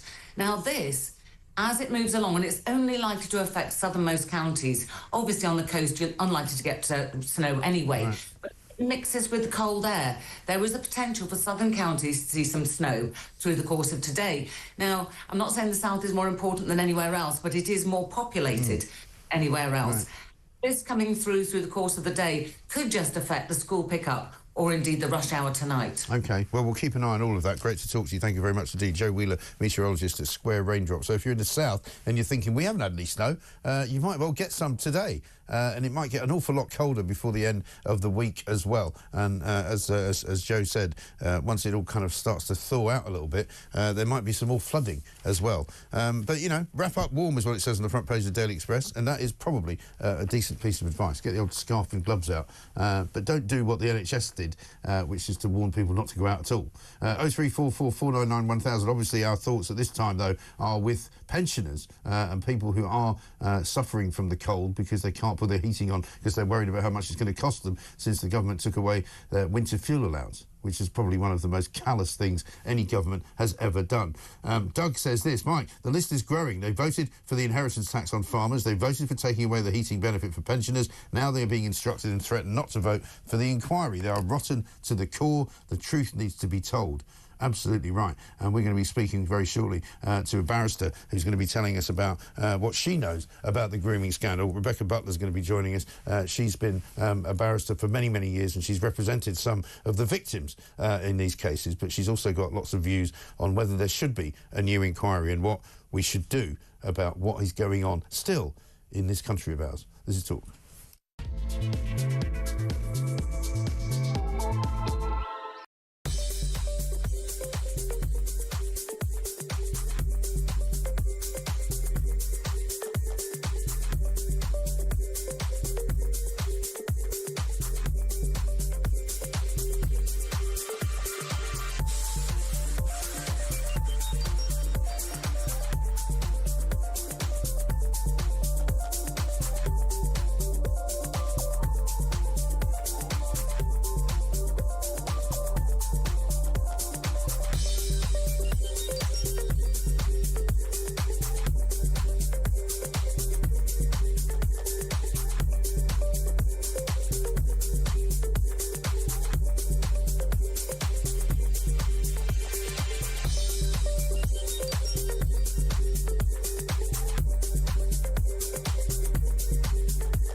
Across the UK, on DAB+, on YouTube, on the app, on your mobile, the home of common sense.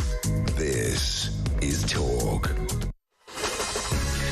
Welcome back to Morning Glory, 7:34. I'm Mike Graham, and this, of course, is the home of common sense. It's the year of common sense, in my view, and it's time that we started to reset some of the things that have been going so badly wrong, including, of course, what's been going badly wrong in the justice system and in the case of the grooming gangs, which, of course, today the Labour government will block any kind of form of inquiry being voted upon by their own people and by the people in Parliament who were duly elected by the people of this country. Let's get a voice note from Sam.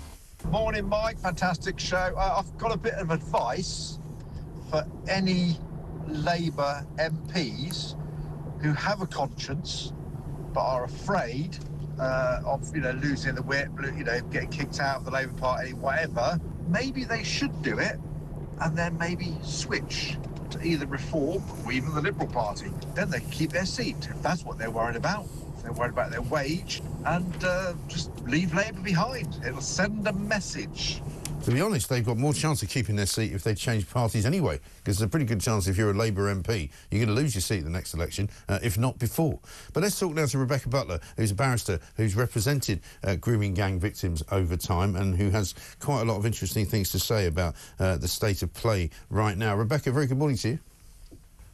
Good morning, Mike. How are you? Yeah, very well indeed. Happy New Year. Thanks for joining us. This situation today with Keir Starmer issuing a three-line whip to his MPs not to vote on an amendment that's going to be introduced by Kemi Badenoch to have another inquiry. It's pretty ghastly stuff, isn't it? I mean, surely to God, if there's something that is a conscience vote, this would be it. Well, I think that's precisely why Kemi Badenoch has introduced this amendment to the bill that Bridget Phillipson has brought. But actually, Mike, I'm bizarrely here, I'm actually on Keir Starmer's side, because I don't think that a public inquiry is what we need. We've had public inquiries, and actually they get the government off the hook. If you have a government inquiry, a public inquiry, you offload the responsibility, you then wait the best part of 10 years. And as has happened in both the Rochdale report and the ICSA report, the recommendations are not implemented. So we had a 7-year public inquiry. Baroness J eventually chaired that. You may recall there were numerous changes of chair, but we still haven't implemented the very firm recommendations, apart from one, which is create a minister for children. So, you know, I actually believe that we ought to implement the recommendations and have an investigation into what I call the known unknowns. And I know this is something you and I have talked about. Try and find, which will be very easy, try and find those victims who never got through the front door of the police station. That is where the scandal lies here. Obviously, the scandal is huge, and how we allowed this to happen in the early 2000s is a really big story. But those we know about have had justice, and they are speaking, and their voices are being heard. The voices we're not hearing are those girls who went to report the crime and got turned away. Yes, and I suppose the word inquiry perhaps is the problem here, because there's no question there needs to be some kind of investigation, perhaps leading to more criminal prosecutions, and certainly that's what Maggie Oliver has said that she would like to see. She said quite openly yesterday that in one case, certainly she didn't say who, but she said certainly there are certain police commanders, police commissioners who should be brought before the justice system for their complete and utter failing, deliberate failing, to go after some of the perpetrators of these awful crimes. And so perhaps inquiry is the wrong word. Maybe investigation is what's needed, and it needs to be a proper criminal-led investigation which ends with criminal charges. Yeah, and I think it does need scoping around the victims. And the problem here, and I do find this frustrating, and speaking up on behalf of the girls, politicians are jumping on the bandwagon. Kemi Badenoch is jumping on the bandwagon over this, because this is just parliamentary shenanigans. This education and the children wellbeing bill that Bridget Phillipson is bringing in is just a tidy up piece of legislation. If Kemi Badenoch really did want a public inquiry, she would just put forward an opposition bill to have a public inquiry. But what they're actually doing is playing politics. This is when victims and the electorate turn off, because all she's doing is providing herself with an opportunity to say, there you are, look, Labour are in support of grooming gangs. Well, we know they're not. It's a ludicrous suggestion that, you know, Keir Starmer is in favour of what has happened. You know, looking back into the early 2000s, one of the key players was Nazir Afzal, who was the chief prosecutor for the north of England. He convinced Keir Starmer to change the requirement for reopening prosecutions, and that led to the eventual Rotherham report, because Nazir Afzal had brought a lot of the perpetrators to justice.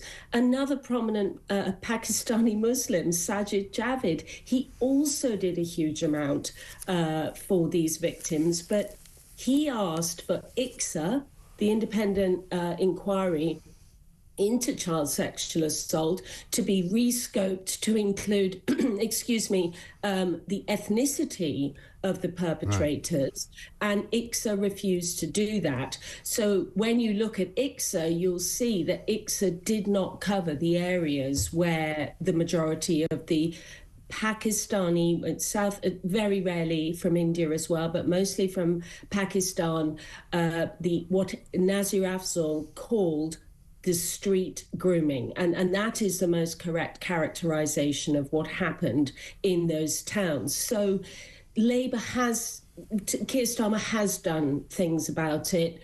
Jess Phillips has made a massive contribution to domestic violence victims, and characterization of the Labour Party as people who ignore the grooming gang scandal is not the focus that is needed at the moment. It's not. But it's also, I mean, you're right to say that they're not in favour of it, but it's also been very clear that there have been Labour MPs, Labour councillors, Labour councils, shall we say, that have been very less than enthusiastic about going after them, because we know that, because even Keir Starmer says that they did let people down. And we also know that as much as they did prosecute many gangs and they did put many people in prison, many other gangs members and many other perpetrators were never brought to justice. And so that's a failing of, surely, the politicians, isn't it? Well, yeah, but look at who you're talking about. You're talking about politicians embedded in those communities where the grooming is happening. And yes, they are Labour. That is the natural home of, many of these communities. And some of the councillors themselves have been prosecuted, convicted. So, yes, and there are commentators that are talking about block votes through postal voting. Labour needs to sort all of that out. Right. But my point is that Kemi Badenoch playing politics with victims when the Conservative government failed to implement the very clear recommendations of Baroness Jay's report really shouldn't be playing politics with this very, very sensitive issues. These girls suffered horribly and to this day are suffering the long-term effects of not only the rape and the abuse, which is clearly horrific, it doesn't need saying, but the fact that they were ignored, the victims not being listened to, is what causes the most damage. And there are generational problems with these victims of abuse when they have been turned away, they've faced reprisals, their houses have been firebombed, their families have been threatened, and they haven't even got through the front door of the police station. Right. And in terms of what can legally be done for those women, for those girls who are now presumably quite a lot older than they were when they were being treated like that, I mean, what can be done legally? Is it possible to reopen prosecutions and reopen files on these people? They're not even reopening prosecutions. They can just go in and report them. But their experience at the time was that they got turned away, or in the case of one of my clients, she got dragged into the police station and she got charged with child trafficking and drug offences. Because, by the time she got to 16, having had a baby at 14, she got to the age of 16, and rather than be raped herself, she was procuring younger girls so that she didn't have to get raped herself. So the police then charged her with child trafficking. But they never did anything about the perpetrators. So, yes, girls like her do need to go back to the police, but the emotional support they need to do that just simply isn't there. It simply isn't there, and they've switched off. And, this is why people like Tommy Robinson becomes a magnet for these people, because, like them, he wasn't listened to when he had personal experiences. And if you don't listen to people, they're going to clump together and they're going to gang up and they're not going to like what they say. So, yes, these girls are identifiable. One of the J recommendations was a national compensation scheme. One did run out of Rotherham, but that was for girls who were proven victims. We need to identify these girls. They all know each other, by the way. It won't be a problem finding them and identifying them. We need to find all of them, every single last one of them, and the numbers will be horrific. And yes, we do need a national compensation scheme. But so who can put all this together? I mean, what would you suggest in terms of how we can make that happen if you need to put somebody in charge of not an inquiry, but an investigation or whatever it is that you want to call it? How do we make that happen? Well, we do now have a children's minister, and it ought to be the children's minister that puts a bill before Parliament to sanctify all of these processes into an act of Parliament. And because yes, if Keir Starmer refuses, and if you say he's got good grounds for refusing to have another inquiry because it won't do any good, OK, fine, accept that. But then let's find an alternative method of making justice happen for these people, and then we can put that to Starmer and say, do this now. Yeah, well, Kim Ledbetter managed to get assisted suicide through on a private member's bill, you know, the backbencher. There's no reason why any of the backbenchers can't put forward a private member's bill or even ask the Children's Minister herself to do it. You know, it is possible for a parliamentarian to say, right, let's implement the J Report recommendations. Yes, but that won't do anything, really, because that doesn't really cover much of the grooming scandal itself. It covers a great many other things, but it doesn't really address much of what we now know was going on. But listen, Rebecca, great to talk to you. Thank you very much indeed. Rebecca Butler there, a barrister who represented many grooming victims and, of course, as well, has a view on the fact that she doesn't think an inquiry is necessary, but what is in there, what is necessary, and maybe this should be the change of the focus. If Keir Starmer is going to dig his heels in and say he doesn't want an inquiry because he doesn't need to do it again, then we give him another alternative and we say, right, well, here's what you do. You have a proper investigation, a criminal investigation. You go after the people who have committed crimes. We know who the victims are. We talk to the victims. We know who the perpetrators are. We talk to them. We arrest them. We charge them. We put them through the justice system. We lock them up. We deport them if necessary. And that's where we go. Surely that is what should be going on. We shouldn't be having Keir Starmer simply standing there saying, no, no, no, no, not going to do anything. That's it. That's not the way forward. This is Talk.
Kemi Badenoch so far has been a disaster. Kemi, if you're watching, stop saying what you're going to do. You've been in the job a couple of months. You haven't done anything.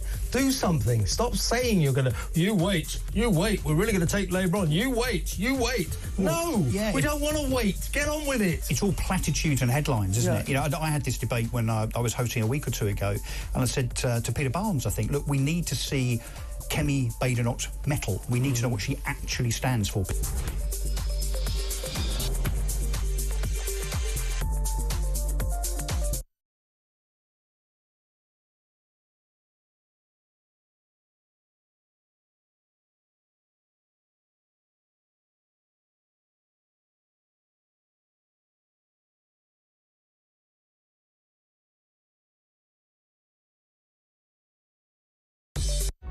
Across the UK, on DAB+, on YouTube, on the app, on your mobile, the home of common sense.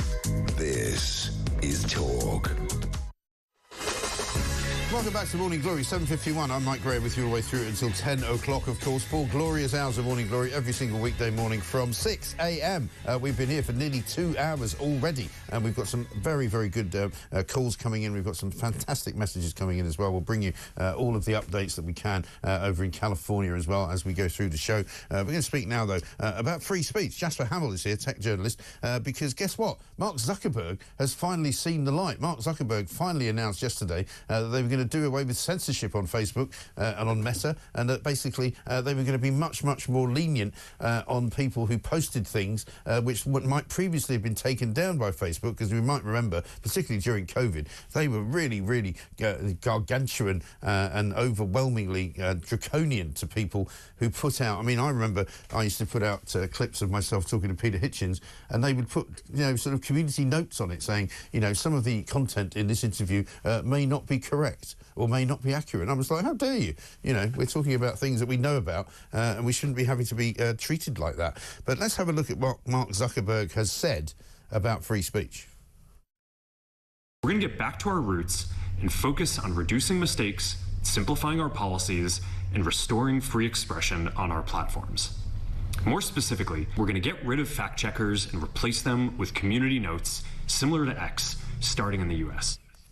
Starting in the US, but also, he says, they're going to be looking at making sure that other countries around the world, which are much more, shall we say, draconian about free speech, will not be entertained. Let's find out what it all means. Jasper's here. Jasper, very good morning to you. Morning. I see that this has caused a bit of dismay at The Guardian, front page of The Guardian today. So it's dismay as fact-checking ditched on Facebook in free speech drive, which I thought was slightly ironic coming from them. Absolutely. Well, I guess until yesterday, you would associate Meta with kind of being a left-wing censorship zone in many ways. It's censored vaccine content. It's famously involved in throttling the Hunter Biden laptop story, until this kind of dramatic Damascene moment from Mark Zuckerberg, who's been having a kind of what looks a bit like a midlife crisis, but I guess more favourably called a rebrand, and is kind of branding himself as an all-American hero and a great defender of free speech, just in time, of course, for Donald Trump coming in. And this is a dramatic about turn. So the censorship is lifted. There's going to be much more freedom of speech. They're moving their censorship team from California to Texas, which is deemed to be a less biased zone, although it might just be a kind of bias. So this is a huge change for Facebook, and I think probably very welcome. Yeah, I think it will be. And it's interesting, isn't it, how immediately that Donald Trump is about to become president, that this kind of thing happens. And he's made some interesting comments as well about some countries, particularly European countries, where free speech is not quite as well regarded, perhaps, as it is in the US. And so he's kind of rubbing up against Keir Starmer here, isn't he, on the online safety bill? I'm afraid he specifically called out the EU as a place where there were controls on free speech. But of course, you know, you cannot help but see the sort of dark shadow of Keir Starmer lurking behind that statement. And I think we're really on a collision course. It's kind of alarming, I think, really, living here in Britain. I mean, we seem to be a bit of an outlier. So America's moving back towards freedom of speech. There seems to be a kind of push internally, certainly within the EU, and meanwhile, you know, are we going to be supporting free speech here in Britain? It seems unlikely. But yeah, if Zuckerberg's on a collision course with Starmer, Musk has already collided, and now I guess we have to see what Trump is going to do. You know, is he going to continue on with this kind of anti-Starmer, anti-Labour, anti-left rhetoric, which could be really dreadful for our country? It's kind of quite worrying, really. Or are we going to move to accommodate this new reality, which seems unlikely? It's kind of an uncertain, slightly scary situation. Yeah. I mean, it's funny, isn't it? Because, I mean, Britain's always been behind America when it comes to free speech, and even before Meta existed, before social media existed, you know, the rules of what you could get away with saying in the UK and the US were always very different. And I always used to say that to people. You know, I spent 10 years working in journalism in America, and some of the stuff that we were able to access, some of the information that we were able to get out of, for example, you know, the FBI or even politicians and big companies was extraordinary. We couldn't quite believe our luck. You know, we went over to work there, we'd go, blimey, in Britain you just get told, no, we can't tell you that, whereas over there they tell you everything. Absolutely. They really do take their free speech protection seriously. And here we've got such strong libel and defamation laws. that certainly being a journalist can be a bit of a nail-biting experience. But America is far ahead. But they were pulling back those freedoms, certainly under the Biden administration. And Zuckerberg, in this case, specifically called out the previous administration. He said there was political pressure, and I paraphrase that. He said there was, political pressure to impose censorship, and certainly under Biden and under Harris, we saw more calls for controls on freedom of speech. So really, this is a kind of a course correction with Trump. They're making America great again, but they're making it renewing its commitment to free speech, which was dying on the vine a little bit. So I think it's interesting times. And it is interesting because I'm reading in The Guardian's piece that Trump and Zuckerberg have often had a roller coaster relationship. Trump threatened to jail him at one point if he interfered in the election. But then they had dinner at Mar-a-Lago, and now Zuckerberg apparently has donated $1 million to his inauguration fund. So, he's really done an absolute volte-face, hasn't he? He's also now hired Dana White, the chief executive of the UFC, who's a prominent Trump supporter, to sit on the board of Meta. Yeah, this is a huge change, but a lot of big tech billionaires have made this kind of about-face. Musk himself 2 years ago was saying he was, I paraphrase again, was fed up with Trump, and it's time for him to step aside. Now, of course, he's living on a cottage on the grounds of Mar-a-Lago.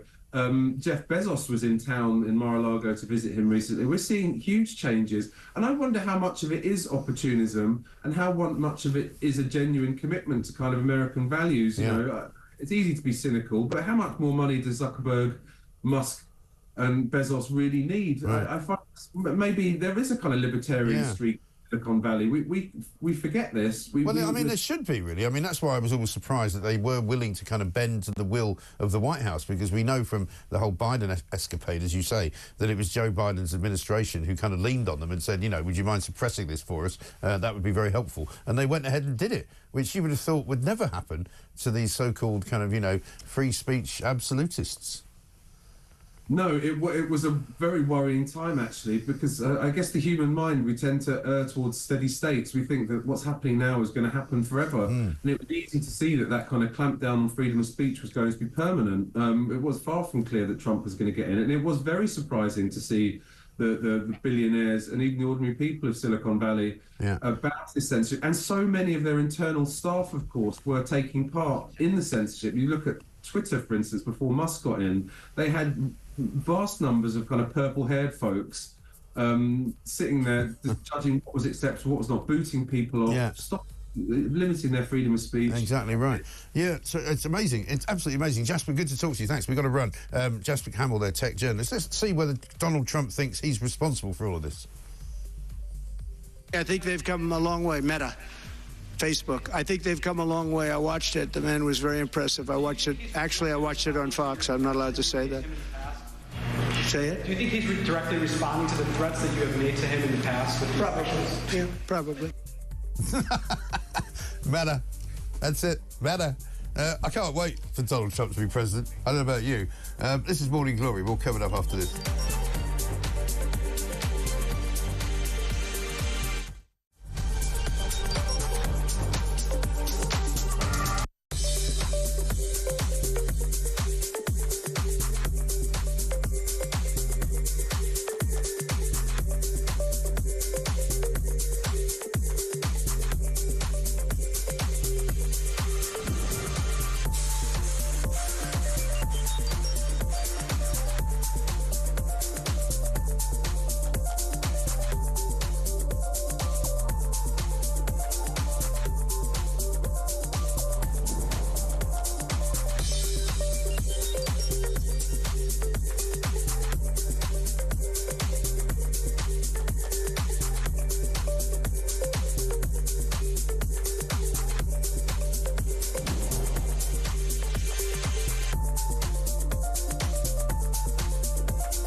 across the UK. On DAB+, on YouTube, on the app, on your mobile. The home of common sense. This is Talk.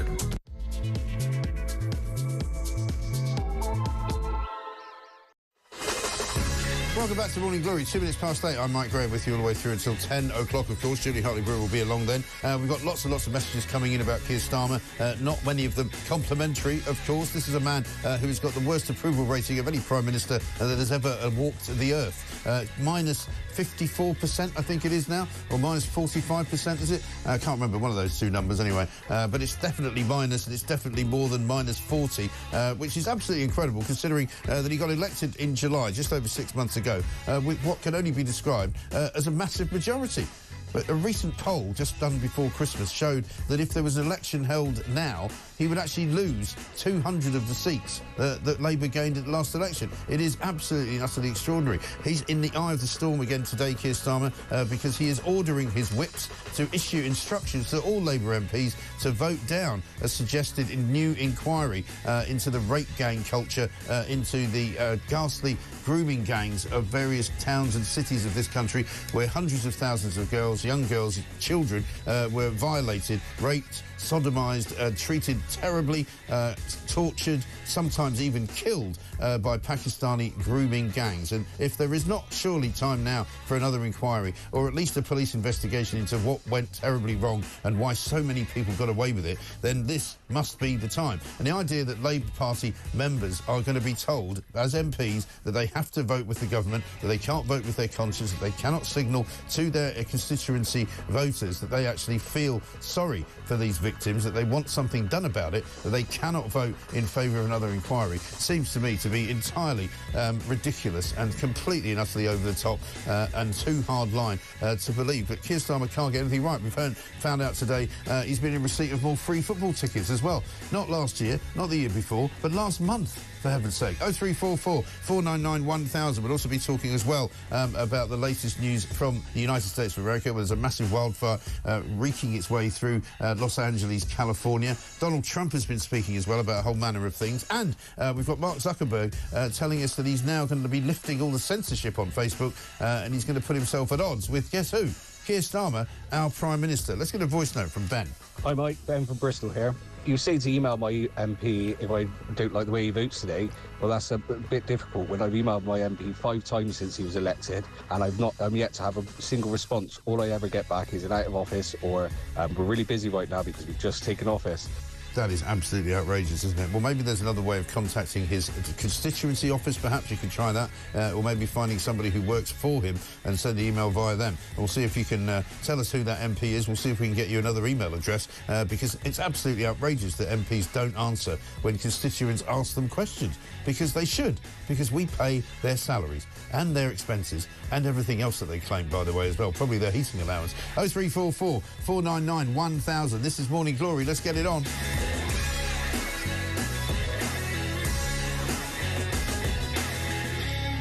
Kish in Greater Manchester says this: I had initially thought Starmer and co were simply incompetent during the first few months of their administration. Now, I am satisfied beyond doubt that they are wicked, spiteful and immoral. They are determined to be antipathetic to the wishes of British citizens and our values. Starmer is a pitiful Prime Minister, dishonest and absent of any integrity. I think you speak for an awful lot of people, Kish, when you say that. You're absolutely right. People are sick to the back teeth of Keir Starmer, his hypocrisy, his lies, his downright disingenuous nature, and his hatred, let's face it, of the British people and of the British way of life. Ellie says this: there should not be an inquiry into the cover-up of the grooming gangs. There should be criminal investigations all over the country. Well, that's certainly what Rebecca Butler said should happen. She's a barrister and she's been involved in these cases, and she knows. She says, basically, an inquiry wouldn't necessarily uncover any more information. What it might do is let politicians off the hook. And if that's true, then let us have a proper police investigation. Let us have a proper, over-the-top, very, very high-level investigation into the police forces that did not do their jobs, into, as Maggie Oliver said yesterday, many of the police chiefs who did not do their jobs. Let's haul them before the courts and let's lock some of those people up as well. Just before we talk to Harry Phibbs, columnist at Conservative Home, let's just check back in with that big fire, the Wildfire, which is wreaking havoc all the way through Los Angeles and Hollywood and some very, very expensive parts of California. This is how the news broke this morning. And breaking tonight on Fox News at Night. One of the wealthiest areas of Los Angeles, as you can see right there, is on fire at this hour, and with extremely high winds. We're talking about Santa Ana winds. The fire is rapidly expanding. In just a few hours, the fire grew from 1,200 acres to 3,000 plus acres. Some 30,000 residents of Pacific Palisades, which is in West Los Angeles, very close to the ocean, have been evacuated. Unbelievable stuff. 30,000 people evacuated. Roads absolutely clogged. Firefighters absolutely under pressure. They've asked for every firefighter to come in, no matter whether they're on their days off, whether they're on holiday, even if they're just temporary, volunteer firemen and firewomen. They want them all to try and get to work because they've got massive, massive problems there. And many homes are being destroyed even as we speak, and many celebrities' homes actually being destroyed. Not that they're any more important than anybody else, but, it means that they'll be more of a fascination on what's actually happening in Hollywood and in Los Angeles there right now. 2,900 acres currently on fire in just a few hours. 13,000 buildings under threat, according to the firefighters. You're seeing there some footage from inside somebody's house, where literally feet away from the front window is a massive raging inferno. Absolutely incredible here. We've been talking as well about Elon Musk this morning, because he's in the news, of course, this week for his attacks on not just Keir Starmer and Jess Phillips, but also on Nigel Farage. There's also talk now that he might want to buy Liverpool Football Club. Tony says this: welcome to Liverpool, Elon Musk, your ancestral home. And also John says from Kamal that Elon Musk should forget Liverpool and buy Arsenal. Then he can ban Starmer for life. Very good idea. Let's talk to Harry Phibbs, columnist at Conservative Home. Harry, very good morning to you. Morning. Thank you very much indeed for joining us. A very happy new year to you. Not such a happy new year for Keir Starmer, who's returned from his holiday in Madeira to yet more brickbats criticism, not only from the people of Great Britain and not only from the Tories and Reform, but now from Elon Musk as well. Yes, it's as we've discussed before, it's astonishing how quickly this has happened, isn't it? That we've only had him for 6 months, and I don't see any turnaround for him, and I don't see. It's not as if he's taking measures that are going to be short-term unpopular and then have benefits in the long run. No, I think it's just going to can't get any worse. Well, this is it. I mean, we still hear occasionally from people who try to kind of justify what he's doing inside the Labour Party by saying, oh, well, they have to front-load the disappointment. They have to make sure that all the bad stuff happens in the first half of their tenancy of Downing Street, because people will forget all about it by the time there's an election. Well, I don't think that's the plan at all. I think it's basically a clattering train that's out of control. I don't think that Keir Starmer is in any way in control of anything that's going on around him. No, I think it's falling apart, and I think that increasingly, actually, the voters will be motivated by how do we get Labour out, and I think there'll be a lot of. There's been talk of a split on the right between Reform UK and the Conservatives. What I think will happen is that there'll be a lot of tactical voting, and that people will work out how best to remove the Labour government. So I don't think that will save them. No, I don't think it will. But the big issue right now on the plate of the Prime Minister is the grooming gangs, because it's been raised by Elon Musk and it's now sort of raging around the country. There's a vote today which Labour are going to put a three-line whip on its members of Parliament to say you cannot vote alongside Kemi Badenoch and ask for an inquiry into this. An awful lot of people in this country think that's the wrong decision, and that should be left for members of Parliament to be able to vote with their consciences. So he's going to upset even more people, presumably, later on today.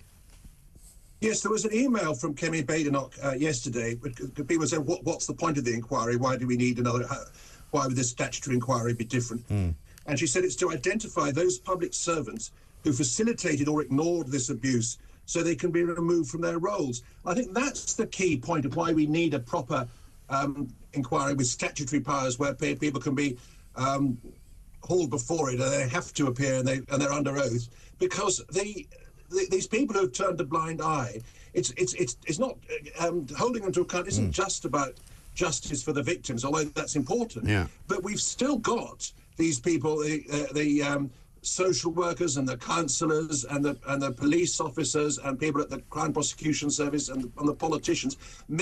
Probably, some of these people are still in positions of authority, and that's why this isn't just a historic thing of now everything's fine. It's not fine. This is still happening because these people with their warped political correctness, let's not cause tensions or whatever. They're still, in many cases, people in authority, and that's why we need an inquiry. Yes, I think that's right. And I mean, I was just talking to a barrister who's been involved in many of these cases who said, you know, it's not, perhaps inquiry is the wrong word, because some people think, you know, yes, there has been an inquiry, nothing really came out of it, nothing really was actioned as a result. You know, Keir Starmer says he now wants to action some of the things recommended in that J report. But in fact, in the end, not much was paid attention to about grooming gangs in that report in the first place. So perhaps it's a proper police investigation that's required to discover who these people were who covered up and what they were doing, what their role was, and where they are now, and bring them to justice. It's about naming the culprits, naming the guilty men and women, and of course the reason the Labour Party doesn't want this inquiry is that some of them may well be still in prominent positions in the Labour Party. They may be council leaders, they may be former councillors who are now Labour MPs, there may be police and crime commissioners, and so that's the real reason why the Labour Party think, oh well, maybe in the future we should have tougher rules about it. But so far as what's happened in the past is concerned, let's forget about it. It's all a bit too awkward, all a bit too sensitive, and they're not going to get away with it because there's understandably huge anger about that. Given the industrial scale of the most revolting gang rapes, people have said, well, shouldn't be calling it grooming, which makes it sound rather sort of gentle. This was the most brutal, very violent.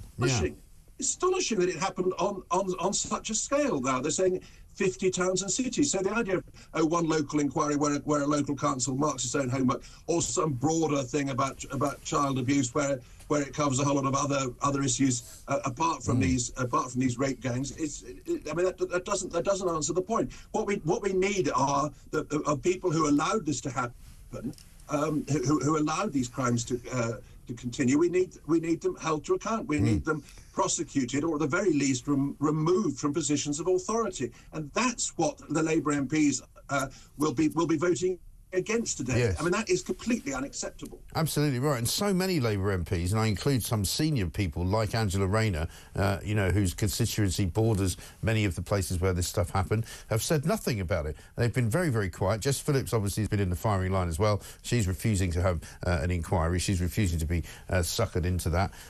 But, you know, there's a general kind of culture of silence about all of this. I saw Stephen Kinnock being interviewed on Newsnight the other night. Got himself in all sorts of messes, as tangled up.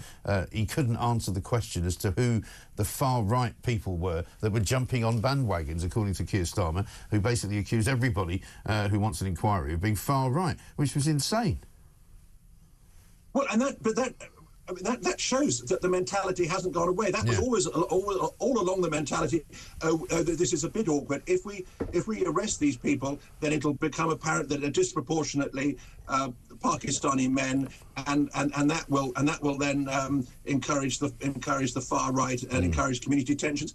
Absolute nonsense. What encourages the far right is anger at the establishment covering it up and tolerating it. The way to avoid community tensions and avoid extremism is to uphold the rule of law without fear or favour, and it should be irrelevant if anybody's involved in crime of any kind. Certainly raping a teenage girl, then the law should be vigorously upheld, and there shouldn't be any exceptions to that. And very clearly there were exceptions based on race, and that is what has naturally fueled great anger and great distrust in the system, great distrust in the establishment. Yeah, no question at all. Let's have a look at what Jess Phillips had to say about a national inquiry.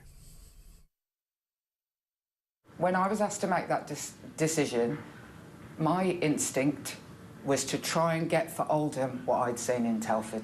Which was locally led? Locally led, independent inquiry. And that's what she now says that she wants to see. But of course, that's not necessarily what will solve the problem, because it wasn't just about Oldham, was it? It wasn't just about one place. It was about a variety of places, as many as 50 different towns and cities that had this problem. You know, and you can't just assume that each one of those cities and towns was a sort of a case unto itself, that it wasn't in any way connected to any of the others.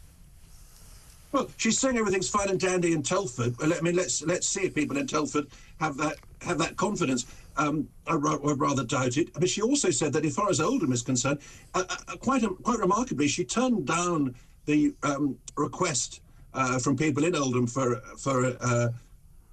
a public inquiry, a statutory national public inquiry, without even meeting or talking to people in Oldham. Right. I mean, which is absolutely unbelievable. I mean, of course, another factor for people like Jess Phillips is that they're very worried about votes in their own constituencies, and I would love to say that this attitude is from a small minority of Muslims. I think most Muslims do believe in the rule of law and do accept the British way of life, but there's a substantial number of Muslim voters who don't, and Jess Phillips has had trouble in her own constituency in Birmingham from that section of the electorate, and undoubtedly that's another conflict of interest that a lot of Labour MPs face. Yes, exactly right. Harry, good to talk to you. Thanks very much indeed. Harry Phibbs, columnist for Conservative Home there. Sarah in London says, what's even more incredible about Starmer and his lackeys is that they think we will forget their evil at the next election and vote them in for a second term. How dumb do they think we are? Let's get a voice note from Carl. Hi, Mike.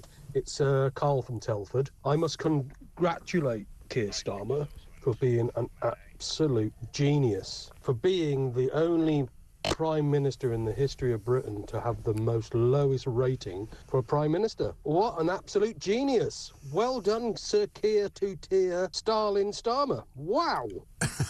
Carl, you say that, I think, with your tongue firmly in your cheek. Yes, it's absolutely great, isn't it, that he's finally achieved something. The highest and lowest poll rating for popularity ever in the history of Prime Ministers. One from Steve in Stoke. -20 tonight. Thank goodness the 4-star hotels will be fully heated, and he is hoping the pensioners have got themselves some woolly hats. One from Rob in East Yorkshire says, morning, Mike. Excellent interview with the lady barrister. That's Rebecca Butler. She's right about inquiries. 7 years of people covering their backsides and blaming everybody else. Her idea for a bill for a thorough investigation sounds like the way to go. I hope Kemi and Nigel were watching or hear about the interview. Well done. Yeah, well, we'll certainly pass that on to them. I think that would be the way forward, because you know what Starmer's like. He's so stubborn, right? He's decided that he doesn't want to have an inquiry, so he won't have one. He won't be persuaded, he won't be cajoled, he won't be kind of somehow leaned into it. Instead, what we should say to him is this. OK, you don't want to have a national inquiry. You don't think that's necessary because we've already had one. Well, let's have a national police investigation and let's order that. And let's have the Children's Commissioner either started up, or let's have the Children's Minister started up, or let's maybe get Jess Phillips involved and say to her, if you're caring so much about the welfare of individuals who have been wounded, who have been murdered, who have been raped, who have been, you know, completely and utterly mistreated by the system, and you want that system to change, then you go after the people who covered it up and you do a proper police investigation, you find who those people are and you prosecute them and you put them in prison. And that's what you do. And if you refuse to do that, then we will know that you don't have the best interests of the public of this country at heart, and we will be able to tell that that is the end of this Labour government. This is Talk.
across the UK. On DAB+, on YouTube, on the app, on your mobile. The home of common sense. This is Talk. Welcome back to Morning Glory, 24 minutes past 8. I'm Mike Graham with you all the way through until 10, of course. Carolina in Bath says this. Morning, Mike. Trump has made my morning. He gave me goosebumps. The Gulf of America has a great ring to it. I read that Trump loves maps as well. Bring it on. I say the world needs the Donald because Starmer would only be releasing the sausages. And good riddance to Trudeau. One down, just Starmer to go. Love the show and love talk. And one from Jeff who says, Mike, if Trump is serious about invading Canada, he should look at what happened the last time America tried that in 1812 or so. British troops ended up trashing the White House and the president ran away.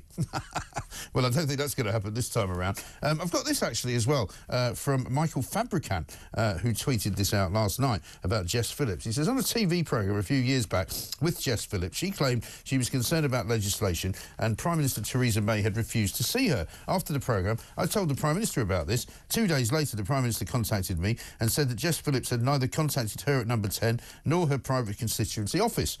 So Theresa May wrote to Jess Phillips inviting her to meet her at number 10. Jess Phillips never replied. She can be a stranger to the truth.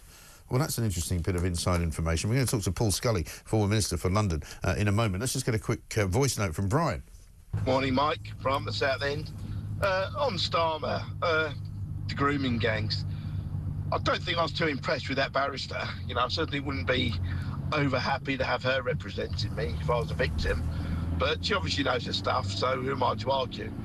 But on Starmer, telling all his MPs in the Labour Party to vote against the national inquiry or public inquiry, let him do what he likes, because this will come back to haunt him and all the other MPs.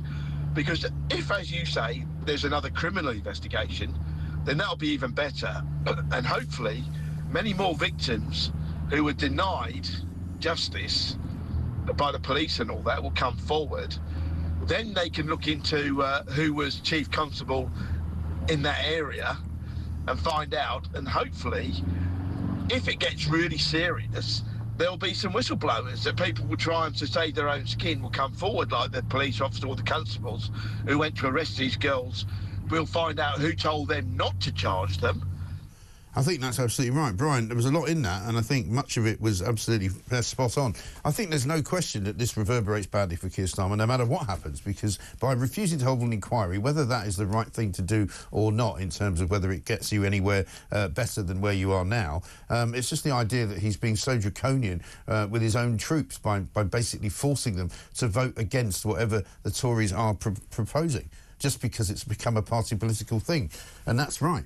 Here's one from Graham in Birmingham, who says, if Starmer continues to refuse to hold a public inquiry, people will wonder, rightly or wrongly, whether when he was Director of Public Prosecutions, he was at fault in some way. And that's the thing. The optics are not good. Keir Starmer, obviously, as we know, is a man who likes to live, as he says, by the book. We found out that only last month he took yet more freebie football tickets to go and watch Arsenal, his favourite team. Let's talk to Paul Scully. Paul, very good morning to you. Morning to you, Mike. Happy New Year to you. Thanks very much for joining us. I mean, Starmer can't seem to get a break. I'm not sure I want him to get a break, but I mean, everything he seems to touch, turns to the opposite of gold, doesn't it?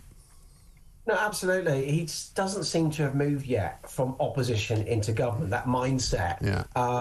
He's held hostage by his own party and his own, what he sees as core vote, and he can't move on. When you become Prime Minister, you're representing the whole country, not just leader of a party.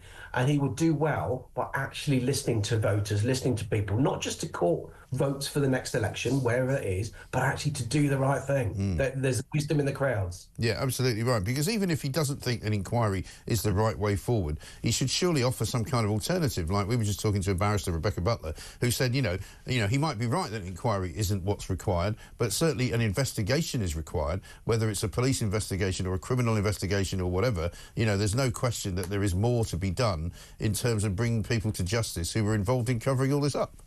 Yeah, absolutely. If you look at, there was a really interesting article in the Times this morning by Harvey Proctor, who's one of the people whose lives was destroyed by accusations of paedophilia rings and what have you, which actually the last inquiry was set up to largely tackle, rather than the detail of the grooming gangs that we're seeing at the moment.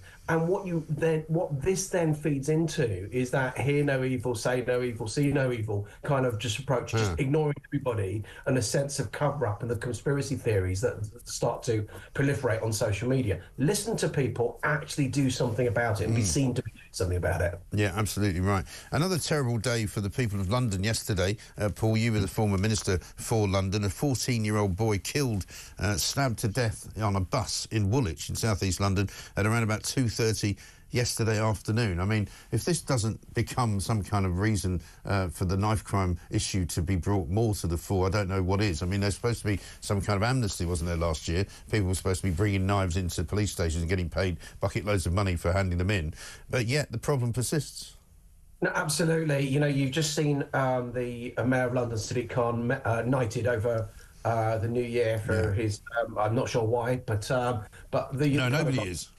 The kind of London that he's prevailing over at the moment is appalling. We've got to talk London up because we rely on it as a global city, as an economic power for the rest of the country. But there are failings like knife crime. Like you're seeing the fact that someone can get stabbed in broad daylight on public transport with people around him is appalling in our capital.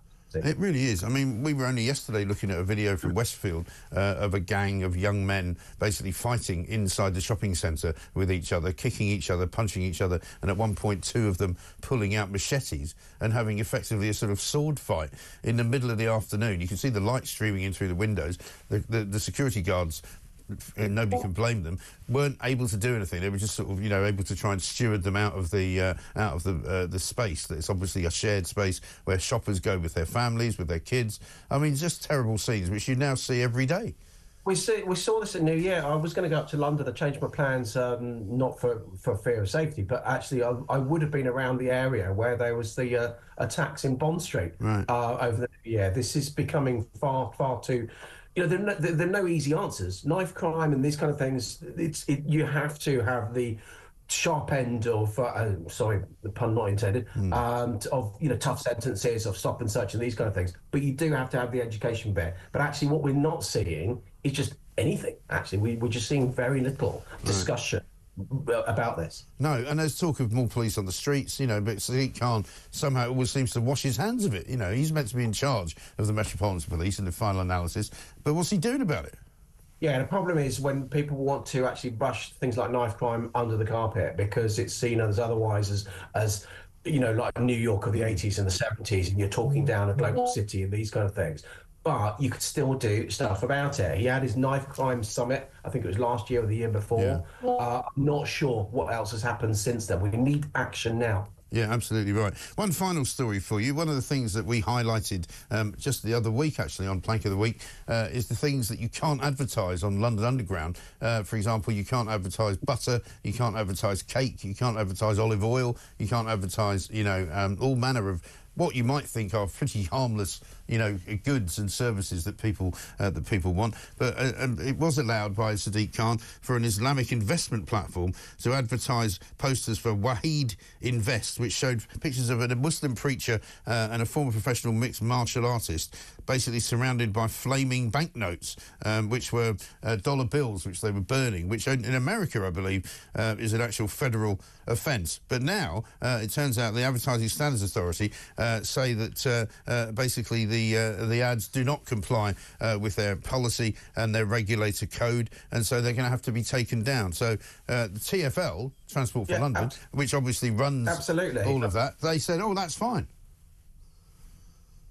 Yeah, I mean, look, I have no problem with Islamic finance, where they've actually worked out ways of using Western capital system that satisfies Islamic religion. But actually just showing this is divisive. He's been shown that the preacher there, Ismail Ibn Muzammenk, has been banned from Singapore and Denmark, I believe, for proposing sort of espousing segregational, divisional sort of kind of things. And this just inflames that, absolutely inflames that. But again, Sadiq Khan and TfL think that's fine. And they also thought it was... Sadiq Khan also allowed at the same...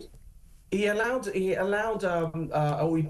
banned a guy called Ed Gamble, a comedian, for his poster because he had a comedy tour called Hot Diggity Dog, and he just had a poster of him eating a hot dog. Right. The hot dog's got too much salt in it for Sadiq Khan, so he banned it. Yeah, Right. he allows that.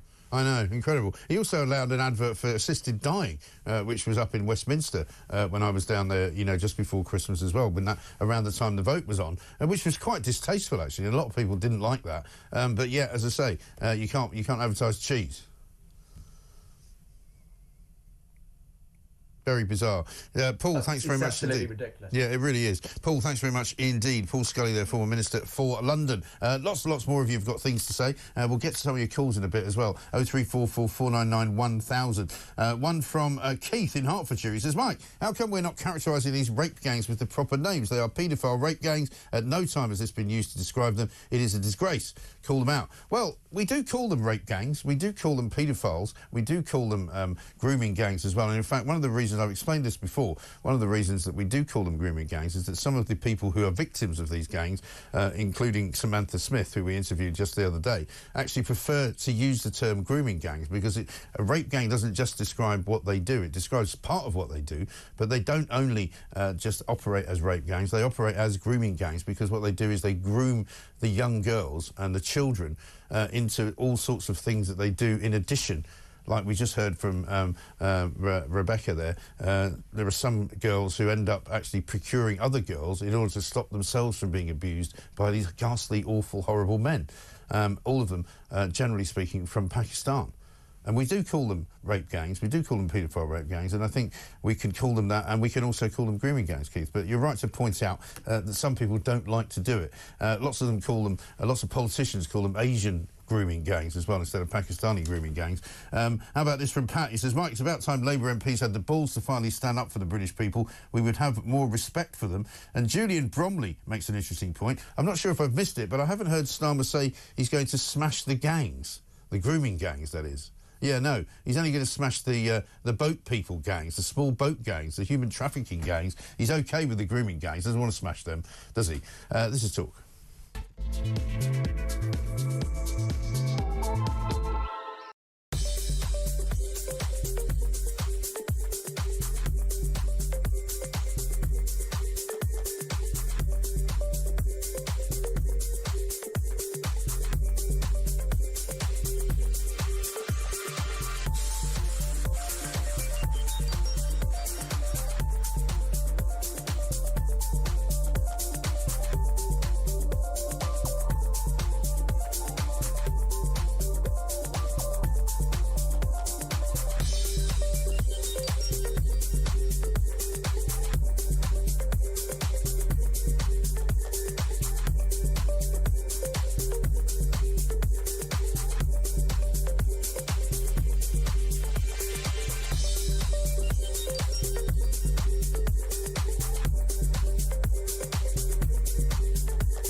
Across the UK, on DAB+, on YouTube, on the app, on your mobile, the home of common sense.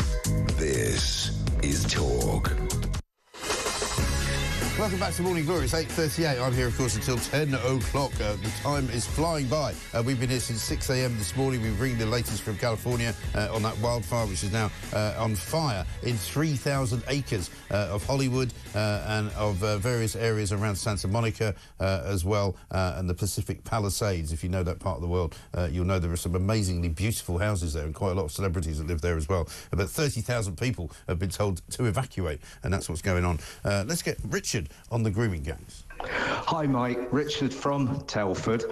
Jess Phillips might think that the grooming is not happening in Telford. Well, I'm sorry. She's got it totally wrong. It's still going on here. So, you know, she needs to get out and see what's actually going on. And we do need a proper judicial inquiry to go after the people who've covered this up.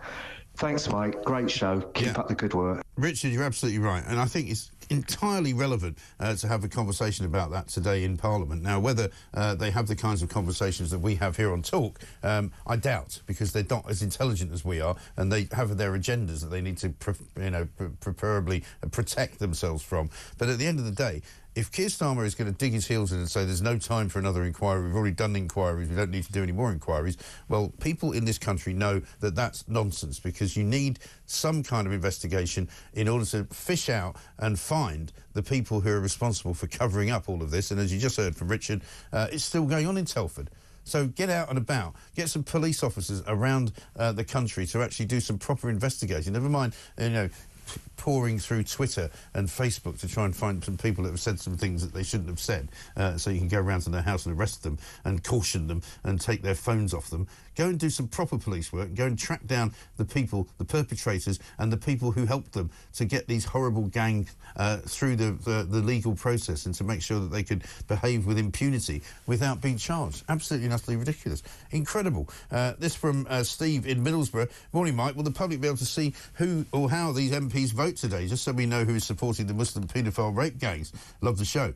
Steve, I think there will be absolute openness about and transparency about who it is that people vote for. And this now from who is it? It's about Jess Phillips. It's from Lorraine. She says, "Woe is me, Jess Phillips. Phillips' disgraceful attempt to deflect her inquiry refusal into the rape gangs by making herself a victim is absolutely pathetic. Rather than hurty words, the real victims are the young white girls being farmed out as we speak for gang rape at the hands of these depraved and sadistic monsters. Order an inquiry now." I think that's how a lot of people feel, and they're not going to go away. So Jess Phillips is going to need to buck up her ideas. Now, just before we talk to Dr. Ken Aswani about the problems around the country with A&E departments, where people are waiting as many as 50 hours to be seen because they're going in with flu and various other ills, let's have a listen to Donald Trump, because Donald Trump has been speaking at Mar-a-Lago overnight, and if you haven't heard this yet, you're in for a treat. This man will be president in 12 days. Here's what he's got to say about the Gulf of Mexico. We're going to be changing the name of the Gulf of Mexico to the Gulf of America, which has a beautiful ring that covers a lot of territory. The Gulf of America, what a beautiful name. I mean, he's not wrong, is he? I mean, it's amazing. Anyway, we've got more good news coming as well about Greenland and Panama and Canada.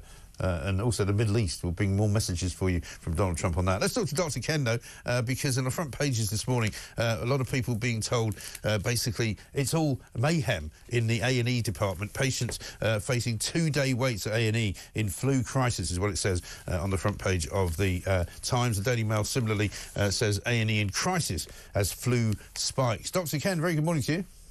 Good morning. I suppose we always know that it's winter time, don't we? We always know it's January because there's always a crisis in the NHS of one kind or another. But I've always asked the same question every single year.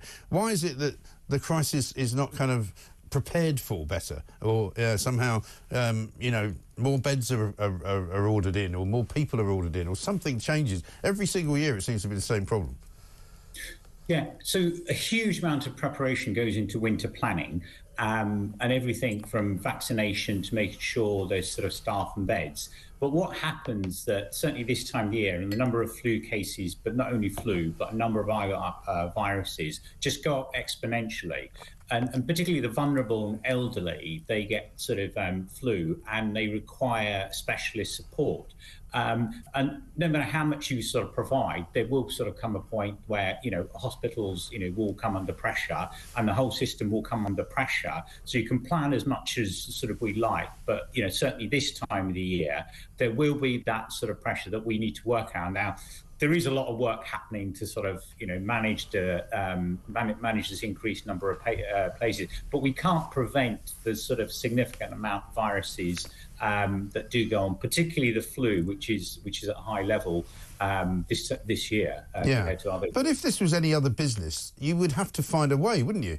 If you, for example, had this problem with, I don't know, trains, so that every single year in December there were so many people that you couldn't get them all onto trains, you'd have to put on more trains, or you'd have to make the station, change the way that you let people in and out of it. Something would have to be done, whereas what we seem to get is that, well, it's another crisis. Yeah, I mean, to be honest, behind the scenes, many beds are freed up, and we have got the infrastructure that we've got. It still doesn't sort of prevent sort of if you like sort of high numbers of sort of say pandemic etc. in arising. So it's not. I suppose we can't just increase the sort of the number of beds etc. in unlimited way, because even if we did that, you still have to have the staff. You still have to have other infrastructure elements. So, it's as quick as sort of it best can be. And I think every year one tries to improve. But actually, it's not really possible to prevent sort of these epidemics sort of occurring, because, they will occur, and, we can get prepared to a certain extent, but, there will be pressure, and that's what we're experiencing currently. Yeah, but it says 9 hospitals across 5 trusts have declared critical incidents in the past week. I mean, surely there's a way of getting around that, isn't there? Yeah, I think hospitals have to, clearly if they get to a sort of capacity that, it's unsafe, then what they have to do is have to sort of declare the critical incident so patients are managed, patients. And what happens then? So what's the difference then if it's a critical incident? What changes then? Well, what happens is that, for example, ambulances are directed to different hospitals and the system organises in a different way. It just allows that, obviously if the hospital sort of gets to a position where it can't sort of accept any more patients, and obviously we have to get surrounding hospitals to accept that. So it's a way of mitigating the sort of, the number of cases that are in that particular area at that time. So yeah, it's part of the escalation. This is what sort of been carefully sort of planned for. So yes, there are long waits and sort of so on, but it's a question of keeping patients safe, and that's not unusual. That does happen at other times of the year, but obviously winter is the greatest time it can happen. But surely it's unacceptable for people to wait 50 hours to be seen in an A&E department. Surely something can be done about that.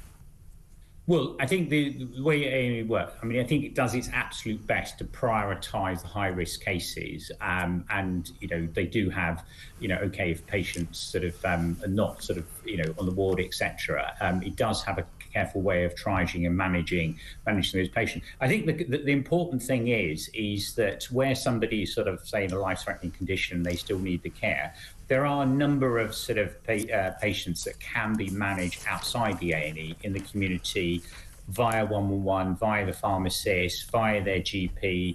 And, I think that's the critical thing. When somebody's got sort of normal flu, but they're walking and not too unwell, the most important thing is to either self-manage or get directed and get support of, say, Pharmacy First, 111, the GP, because one, that is quicker, and that actually protects the A&E department. I think for us, really, making sure the vaccinations are up to date, and there's still a lot of high-risk people that haven't had their flu vaccine. But also, I think we use alternative resources, and many of them exist in the community, and that protects the A&E department. And I suppose that helps the overall system. What you've got to be careful is that A&E doesn't want to necessarily, manage the very, very ill, but the patients that are not very, very ill, we want to use the other resources available. Yeah. Primary care. Well, the thing is, Adrian Boyle, right, who's the president of the Royal College of Emergency Medicine, he's quoted in the Times today as saying people are suffering unsafe and unacceptable care in what has become a regular winter crisis in an NHS that is not set up to cope with demand. So basically he's saying people are going to die unnecessarily. I mean, I don't see that is in any way acceptable. I don't care whether it happens every year. I don't care whether, there's nothing you can do about it. Something has to be done about it, surely. If people are dying because they're not being seen by doctors in a country like this in 2025, there's something seriously wrong, isn't there? I mean, Wes Streeting says he's ashamed. Yeah, I mean, to be honest, I mean, at the end of the day, I think the sort of one does have to manage the sort of pressure within the infrastructure we have. Well, yeah, but they have to do better, don't they? I agree. I mean, we have to learn and we have to improve from where we are. Well, so it takes me back to my original question. Why, if every single year we have the same problem, why doesn't somebody come up with a way of fixing it? Well, to be honest, I think that, it's not just simply a case of beds. It is a question of manpower and, manpower is increasing and sort of so on. But I think what we've got to get into a situation, I think we do have to sort of, in some ways saying, because one of the main messages is that can we manage, patients and community much more effectively? And that's what we're doing sort of in primary care. So now somebody comes with respiratory sort of conditions, we don't actually have to send them to A&E. We can send them to respiratory hubs. Yeah, but it's all very well, Ken. You're saying the same thing over and over again, but you're not actually giving me the answer that I'm looking for, which is that we need to do something better. We need to change the system. Yes, I think we need to be more effective, but what I'm saying is that I think we need to be innovative and work together to get the right solution. Yeah, but we have this conversation every year, not necessarily you and I, but I have it with a doctor every year, and every year somebody says something like that, we need to be more innovative. Well, why don't you be more bloody innovative then and get it done so people don't die? Yeah, to be honest, I think we have to be more effective. We have to be sort of... Yeah, I agree with that. Yeah, well, let's do it then. Yeah, but what I'm saying is that I think we have to look at the sort of, the whole problem and look at the solution together. Right, but every year the same. Every year we've got to look at this, we've got to look at that, we've got to be more effective, we've got to be more efficient. Well, can we not just find some people that can get on with it and get it done? No, I agree. And I think that we are getting more effective every year. Really? But, the question is, it's not as simple a solution. No, I know it's not as simple, but I've been living in this country for a very long time, decades in fact, and every single year the same thing happens and nothing changes. And that tells me that it's run very badly, and needs to be run by better people. Ken, thank you very much indeed. Dr. Ken Aswani there, who says that we need to be more effective. We could have run the interview we did last year where they said we need to be more effective. We could have run the one from the year before where they said we need to be more effective, or even the year before that, or even going all the way back to when I worked at Talk 107 in 2006 when they said we need to be more effective, or even back to when I was born in the 1960s when they said we need to be more effective. Well, why don't you just be more bleeding effective then? Sorry, it's not difficult, is it? Not bloody rocket science. If it was, Elon Musk would sort it for you. This is Talk.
across the UK. On DAB+, on YouTube, on the app, on your mobile. The home of common sense. This is Talk. 8:55, welcome back to Morning Glory. I'm Mike Graham with you all the way through until 10 o'clock. We're coming up, we're going to talk to David Mencer, Israeli government spokesman, of course. Here's one from Mark, who says, Mike, why don't the NHS open some Nightingale hospitals to cope with the flu pandemic? The current wave of illnesses has clearly overwhelmed the NHS, unlike during the COVID scamdemic. Well, this is the thing. You know, they had all those Nightingale hospitals. They never even used them, did they? I just think it's ridiculous to expect to be told the same thing over and over again every bleeding year by these doctors who say, oh, yeah, it's another crisis, you know, but we're doing our best. Well, no, do better. Simple. Let's talk to David Mencer, though. Just before that, let's have a listen to Donald Trump last night at Mar-a-Lago talking about what would happen in the Middle East when he becomes president. If they're not back by the time I get into office, all hell will break out in the Middle East. Can you elaborate? And it will not be good for Hamas, and it will not be good, frankly, for anyone. All hell will break out. I don't have to say anymore, but that's what it is. And they should have given them back a long time. They should have never taken them. He's talking, of course, about the hostages. David, very good morning to you. Good to see you, Mike. Yeah, nice to see you too. I mean, very encouraging words there from Donald Trump. He's already making waves in all sorts of areas around the world. He's talking about renaming parts of the Gulf of Mexico. He's talking about, you know, making sure that the wokists don't win over in America. He's now talking very strongly about Hamas and getting the hostages back. It must be encouraging for you. Yes, President-elect Trump's strong words are, of course, encouraging, and we thanked him for those words. But I tell you, from where we're sitting right now, the list of hostages that has been published in the media was supposed to be given by Hamas to Israel. They didn't actually do that. The media fell for their Hamas lies, as usual. We are insisting that Hamas tell us who is alive and who they have already killed. I'll tell you why we're insisting on that, Mike. It's for the simple reason is that Hamas are a genocidal, murderous organization. We want to make sure that what their state of health is, and if they appear on that list, the reason why it's so important that 460 days on, with this terrorist organization, we need to be focused on getting the living back first. Yeah. Yes, of course, we want the bodies as well, but we need the living back first. And we want the living back first as a guarantee that they are still alive now, and they'll be kept alive until they're released. So 12 days until Donald Trump is inaugurated as the new president, 47th president. Are you hopeful that something will happen before that? Well, President-elect Trump has made that demand. We hope that that demand is met. Look, from the very beginning of this war, we laid out three principles that we're fighting for. They're the same now because this war was hoisted upon us. It's the return of these hostages, 100 of them. It is an international outrage that to this moment they are still being kept in Hamas captivity. The dismantling of Hamas's governmental and military capabilities, we're making great progress in that. We've smashed boulders into rubble into sand. We're removing that terrorist threat to Israel, and of course returning our residents to the north safely to their homes. We like to think of the relationship with the US as a bipartisan relationship, but we do especially appreciate President Trump's understanding of the unique challenges we face in this part of the world. Yes, and as you enter, or as we have entered 2025, what are your hopes for the rest of the year? Because clearly, I mean, I think the world should thank Israel for an awful lot of things that have happened in the past 12 to 18 months. The dismantling of the Syrian regime, the dismantling of Hezbollah in Lebanon, the dismantling of Hamas in Gaza. You know, you've basically been the world's policeman. You've neutered Iran to a large extent.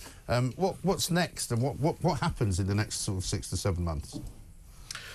Well, first and foremost on all of our minds is, of course, getting the hostages back. But for us, it's Iran. Iran is behind all of the terror here. For more than 15 months, we've been facing the terror attacks by Iran, its proxies. They've declared their intention to destroy our country. We're on the front line of this battle, Mike, exactly as you say. The stranglehold which they've put around us, we've broken that stranglehold, but we're only a stopgap on the way over to the West and countries like the UK.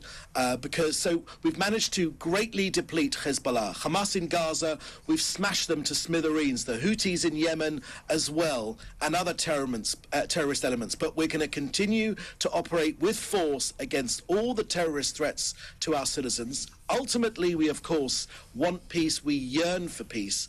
But let's be clear, after the October 7th massacres in 2023, we're not going to have Iranian jihadis on our border.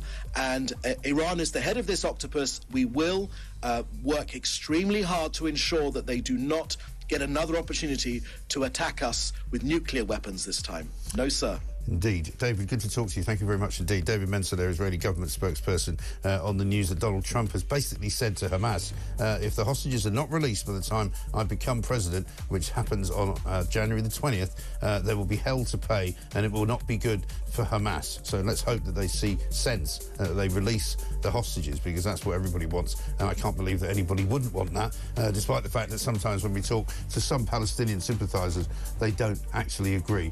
This is Talk. Coming up, loads more in the next hour.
Across the UK, on DAB+, on YouTube, on the app, on your mobile, the home of common sense.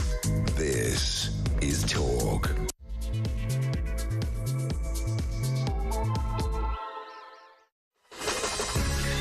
Welcome back to Morning Glory. 3 minutes past 9. I'm Mike Graham with you all the way through until 10 o'clock. We're into the final hour of the show. We've been here, of course, since 6 a.m. 4 glorious hours of Morning Glory every single weekday now, from Monday to Friday. Today's Wednesday. We're just 12 days away from the Donald Trump presidency, and you've heard already over the last few moments various different things that he said last night at Mar-a-Lago. He really is setting out his stall, setting out the stall not just of the United States of America, but of the entire world.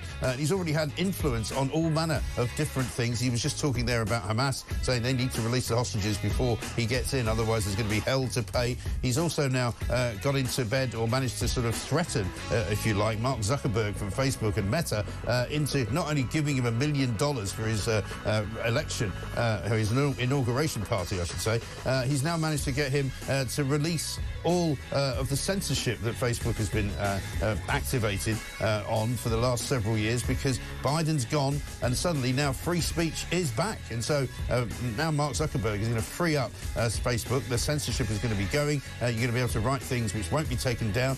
He says he's going to focus now more on actually enabling people's free speech rather than preventing it, which is going to put him on a collision course with Keir Starmer, who's still in the firing line, of course, this morning, because he is going to be offering all of his MPs, his Labour MPs today, no opportunity whatsoever to vote for an inquiry on the grooming gang scenario. It's going to be suggested by Kemi Badenoch. He's going to get up and try and make an amendment to a children's bill that's going through with Bridget Phillipson. He has told the Whip's office to make sure a 3-line whip is put on every single Labour MP that they do not vote for an inquiry, which is completely and utterly against what the majority of the people in this country want. And we'll be talking to some of you coming up. 0344 499 1000. We've also discovered that Keir Starmer, having said that no more freebies was going to be the new rule for Downing Street, it turns out he's been taking some more freebie football tickets. Not last year, not last September, but literally last month.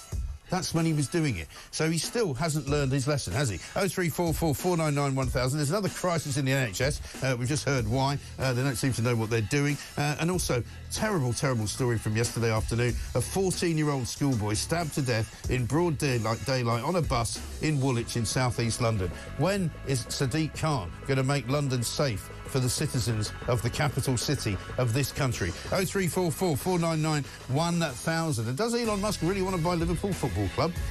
This is Morning Glory. Let's get it on.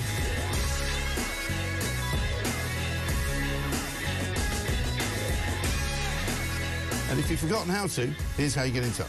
Morning, Mike. This is Maddie from Essex. Hi, Mike. Richard from Telford. Hi, Mike. Ben from Bristol here. Morning, Mike. Fantastic show. Good morning, Mike. This is Chiro. I am not far right. That's basically what I wanted to call and tell you. Thank you very much indeed. Well, hardly anybody is far right, to be honest. And Keir Starmer thinks everybody's far right and doesn't actually agree with him. Peter says this: it's never too late for justice. Keir Starmer is politically tone deaf and can't read the country's sentiment. And one from Dave who says, morning, Mike. No idea Keir has instructed MPs to vote against the amendment calling for a public inquiry. Will they cheer when it passes? Says Dave in Aberdeen. Yeah, we remember they did that for the assisted dying bill, didn't they? Which was all really, really rather embarrassing. Let's go to the phones, because we're going to speak to Laura Trott soon, Shadow Chief Secretary to the Treasury.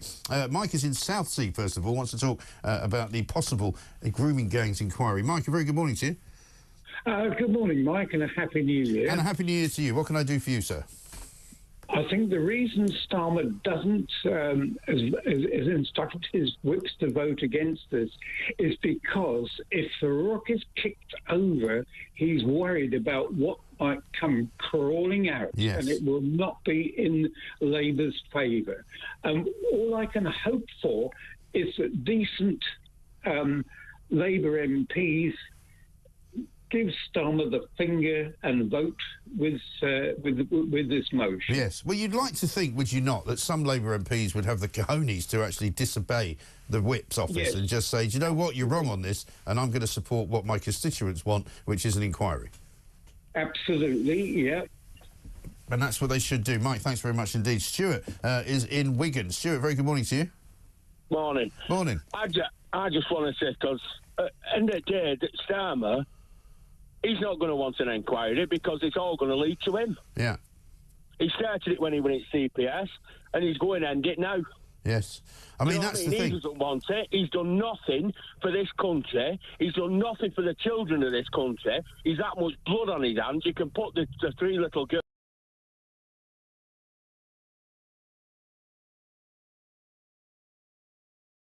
He's tone deaf, doesn't he? He doesn't seem to understand that people are angry in this country about what's going on. Yeah, well, I do think they understand that, because when was the last time you saw a Labour councillor knock on your door? Yeah, right. Yeah, very true. I mean, it's absolutely shocking. Getting out. I am sick to death of listening to this one. He is an absolute balloon. He wants locking up for life, and I mean life. Yeah. But a police inquiry is no good, because I'd lock them up as well. Well, because the police covered it up. That's the problem. I know. I don't know where we go with it. Stuart, good to talk to you. You can tell that Stuart's very angry about all of this, as many people are, because they feel that the government is letting them down. Every single opportunity the government seems to have to get something done to help the people of this country, they seem to go in the opposite direction. They seem to be tone deaf to the needs of the people of this country and the requirements of the people of this country and the wishes, indeed, of the people of this country. I have never seen a government fall from grace so quickly as this one, who were voted in by a large majority of people. I mean, I know that fewer people voted for them than voted for Jeremy Corbyn. I get all that. The point is this. They still won the election. And yet now, if there was an election tomorrow, they wouldn't. It's extraordinary. Let's talk to Laura Trott, Shadow Secretary for Education. Laura, very good morning to you. Welcome. Good morning. Thank you very much for joining us. I mean, we're obviously having quite a heated conversation today, as we have been for the last few days, about what went wrong, who's to blame, the grooming gang situation. I mean, there's going to be a bill to be debated today about children's well-being, the Children's Wellbeing in Schools bill being introduced by Bridget Phillipson. We understand that Kemi Badenoch is going to try and make an amendment with which people could vote to get a second inquiry organised. Some people say an inquiry is not what's required. Keir Starmer says he's not going to have an inquiry. People are very angry that he doesn't seem to understand that we need answers on this. I think the other thing that people are really angry about is that the Prime Minister smeared people who have a legitimate demand for an inquiry as far right, and that is completely unacceptable. It is understandable, given everything that's happened in this country, one of the biggest scandals of child grooming that we have ever seen, that people want to know the number of victims, the number of perpetrators, where this has happened, all the things brought together in one place. This has been an evolving picture. We know much more about it now than we have done, and it is important that we take every step that we possibly can to protect children up and down across the country.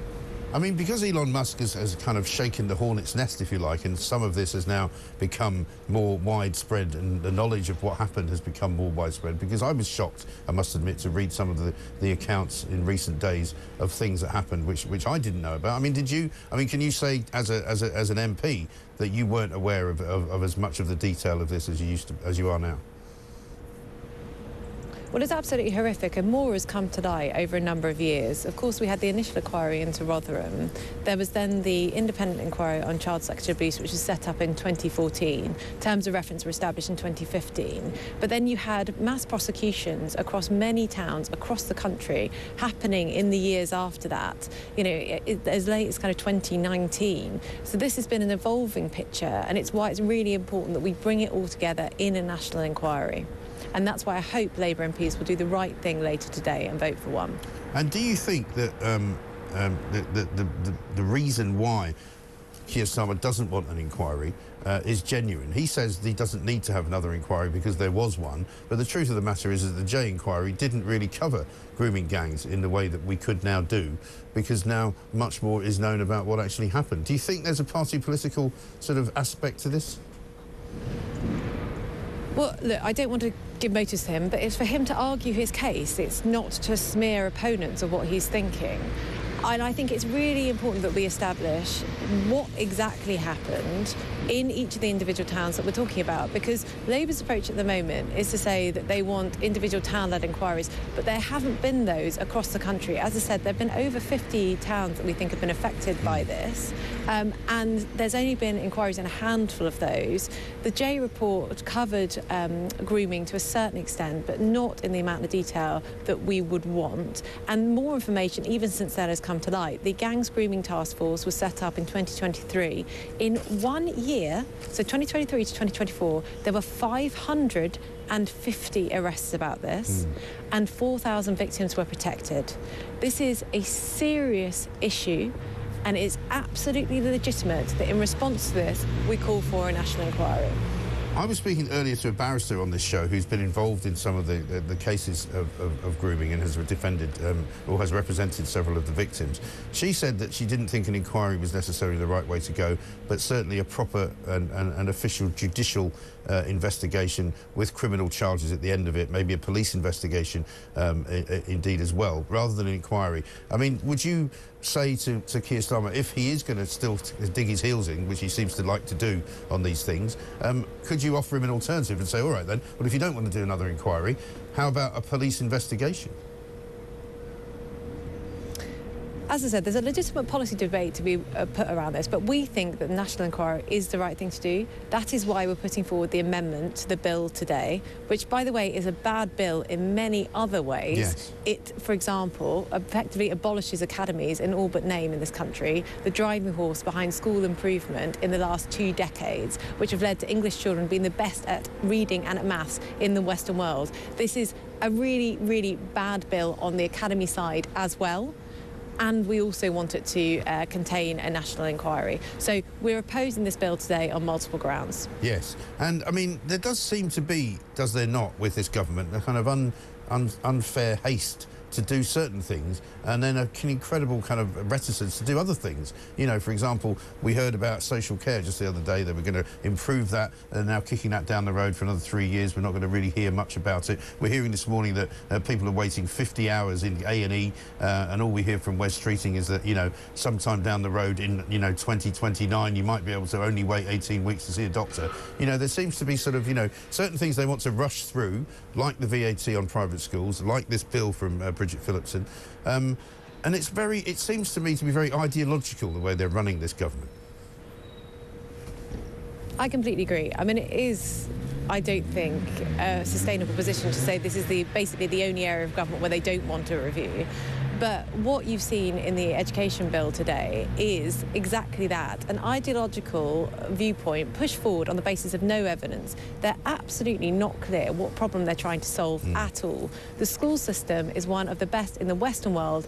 It's been done because of the school improvement system that we've had in place in this country over decades. They're trying to unpick all of that, and for what? It's absolutely not clear, and we'll fight it all the way. And meanwhile, the economy continues to sort of tank. We've got more words this morning that the cost of Britain's borrowing is at a 27-year high, so there might be more tax hikes coming. Rachel Reeves has gone very quiet, hasn't she, since last November, when her budget sort of fell flat on the floor. And everybody that's involved in financial business says it's a bad budget and it's going to put prices up and it's going to put people out of work and it's going to cost the country even more money. And the gilt yields are off the scale. I mean, when is this all going to come home and be... Is there anything anybody can do? Well, you put it very well. This has been a disastrous budget and a discredited budget, and one which is causing all kinds of problems to the economy at the moment. But what we need to do as Conservatives is to keep talking about why Labour are doing so badly, offering that alternative, so that when we eventually come to an election, we can get this awful government out and we can re-establish ourselves, because the Conservative Party is under new leadership and we want to offer a credible alternative to this terrible government. OK, Laura Trott, thank you. Good to talk to you. Thank you very much indeed. Laura Trott, Shadow Secretary for Education, talking about the Children's Wellbeing and Schools Bill that gets discussed in Parliament today. It's also Wednesday, so I guess we've got a bit of Prime Minister's questions to do as well. I've got some questions for Keir Starmer, like when are you leaving? Would be the first one. And when are you going to stop taking free tickets to the football? Story this morning saying that he's had another £1,000 worth of Arsenal tickets in the last month alone. I thought he was supposed to be putting an end to the freebies. No more freebies, he said. Is this another Starmer U-turn? No more freebies for anyone else except for me. I can still get freebies because I'm the Prime Minister. What is wrong with him? It's almost like he's got some kind of mental illness. He's got some kind of problem with the truth. He doesn't know what it is, does he? Absolutely ridiculous. Tessa says this morning, Mike, do we really need another inquiry, or do we need action on the recommendations of previous inquiries? This useless government is all talk and no action. Well, the problem with the previous inquiry measures and the suggestions that they had was that it didn't really focus only on grooming gangs. The grooming gangs part of the J report was a very small part of it. So much so that they only spent 2 weeks on it in an inquiry that took years. So they weren't focusing on the grooming gangs. They were focusing on safeguarding children in general. So many of those recommendations will not really apply to the grooming gang problem. One from John in Lincolnshire says, Mike, the downside to the meta changes is that we get old Cleggy back. Yeah, Nick Clegg, of course, resigned just a few days ago before Mark Zuckerberg announced that they were going to do away with censorship. Funny that. I bet he doesn't come back here, though. I bet he wants to stay living in California and he'll be lumping himself onto some directorships in America, and he'll get on the boards of a few of the big companies because he's making an absolute fortune. He's been there 7 years. Also, we don't want him back here, do we? What's he going to do in Britain apart from mess everything up and break a few more promises? It's 19 minutes past 9. We'll take more of your calls. We'll take more, of course, of your views. Let's get a voice note from Maddie on Sadiq Khan. Morning, Mike. This is Maddie from Essex. Please take Sadiq Khan's knighthood away from him, that god-awful man, and give it to someone who deserves it, like Maggie Oliver, who sacrificed so much, put herself on the line. Such a brave lady. See ya. Bye. Maddie, thank you very much indeed. Yeah, I mean, nobody can understand why Sadiq Khan got a knighthood in the first place. Nobody can understand what he got it for. And nobody knows how he ever got elected. I've never met anyone in London that voted for him. I've never met anyone that likes him or that wants him there. I don't know how it happened. Nobody does. It's very weird. It's 9:20. This is Talk.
Because we know in this country that for many, many years, and hopefully this is going away, the moment that finger pointed and you're accused of being racist, it is like being called a witch 300 years ago. The more you say, the more guilty you are.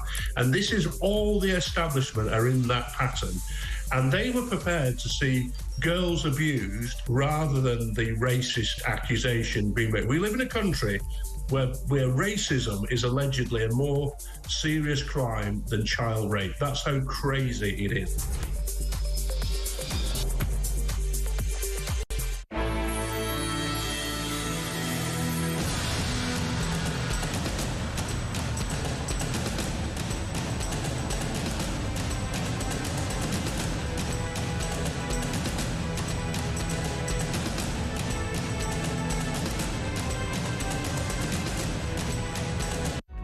Across the UK, on DAB+, on YouTube, on the app, on your mobile, the home of common sense. This is Talk. Welcome back to Morning Glory, 9:23. I'm Mike Graham with you all the way through until 10 o'clock. Julie Hartley-Brewer here, of course, taking over at 10 o'clock. She'll be in just before that to let us know what's coming up on her show. Let's get a quick voice note from Wayne Good morning, Mike, on a crazy 2025 January. So I'd like to ask Keir Starmer a question, really. What's not far right? I think that might be a shorter list, if I'm going to be honest with you. And then secondly, regarding his premiership and how long he's going to last for, if he's really going to sit there and say to his fellow MPs, don't vote for this, for the inquiry, surely that's the best opportunity they've got to sit there and get rid of him, because all of those MPs, if they go against him, he has to call them far right, which then technically becomes, in his own words, his own Labour Party has then become internally far right. That's a very good point. I like this. I like the way you think there, Wayne. Yeah, but if only the Labour Party members had any cojones, which I suspect they don't have, and I don't think any of them will want to differ from the great leader that they've got, because they're the only people keeping him there. They're the only people that seem to think that he's doing a good job. Nobody else does. Absolutely ridiculous. Let's hear from Donald Trump again, though, because he's been talking, of course, overnight in Mar-a-Lago about a great many things. Here's what he has to say about Greenland and Panama.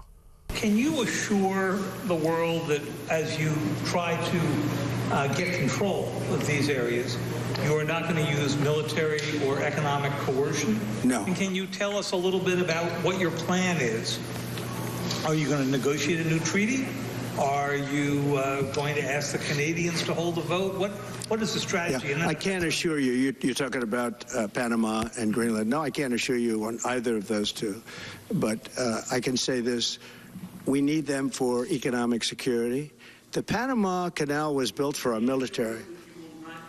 I'm not going to commit to that now. It might be that you'll have to do something. Look, the Panama Canal is vital to our country. It's being operated by China. China. China. He's going to be amazing, isn't he? We'll find out, of course, on the 20th, when the inauguration happens, what he's planning to do on day one of his presidency. Stephen Chichester says, Starmer calling the majority of the UK electorate far right will cause his government to go downhill faster than a Madeiran bobsleigh ride. He's massively out of touch. You're absolutely right. Absolutely right. Let's talk now, though, about something far more serious. Alison Cope is here. She's an anti-violence campaigner. She lost her son Joshua to knife crime in 2013 because we need to talk to Alison. There's been another terrible tragedy yesterday afternoon on a bus in Woolwich, which is a place in south-east London. A 14-year-old schoolboy was stabbed to death in front of terrified passengers at about 2:30 in the afternoon. I mean, just hard to believe that this is going on in London in 2025. Alison, a very good morning to you. Thanks for joining us. Thank you. Good morning. I hope you're well. Yeah, I am. Thanks very much indeed. I mean, I'm sorry to be talking to you in such dreadful circumstances, but just awful, isn't it? I mean, I can't imagine what his mother must be going through. You probably can, obviously, because you've been through it.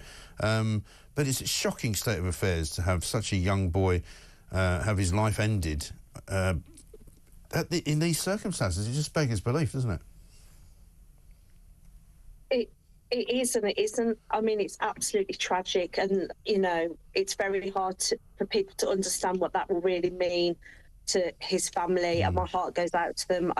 Here we are again, having the same conversations. We've seen lots of high-profile PR over the last 12 months, and here we are with the young man losing his life in broad daylight in the UK yet again. And from where, you know, I'm in Birmingham, and we've had 3 stabbings yesterday, and they haven't even hit the headlines yet. Right. One young man's in a coma.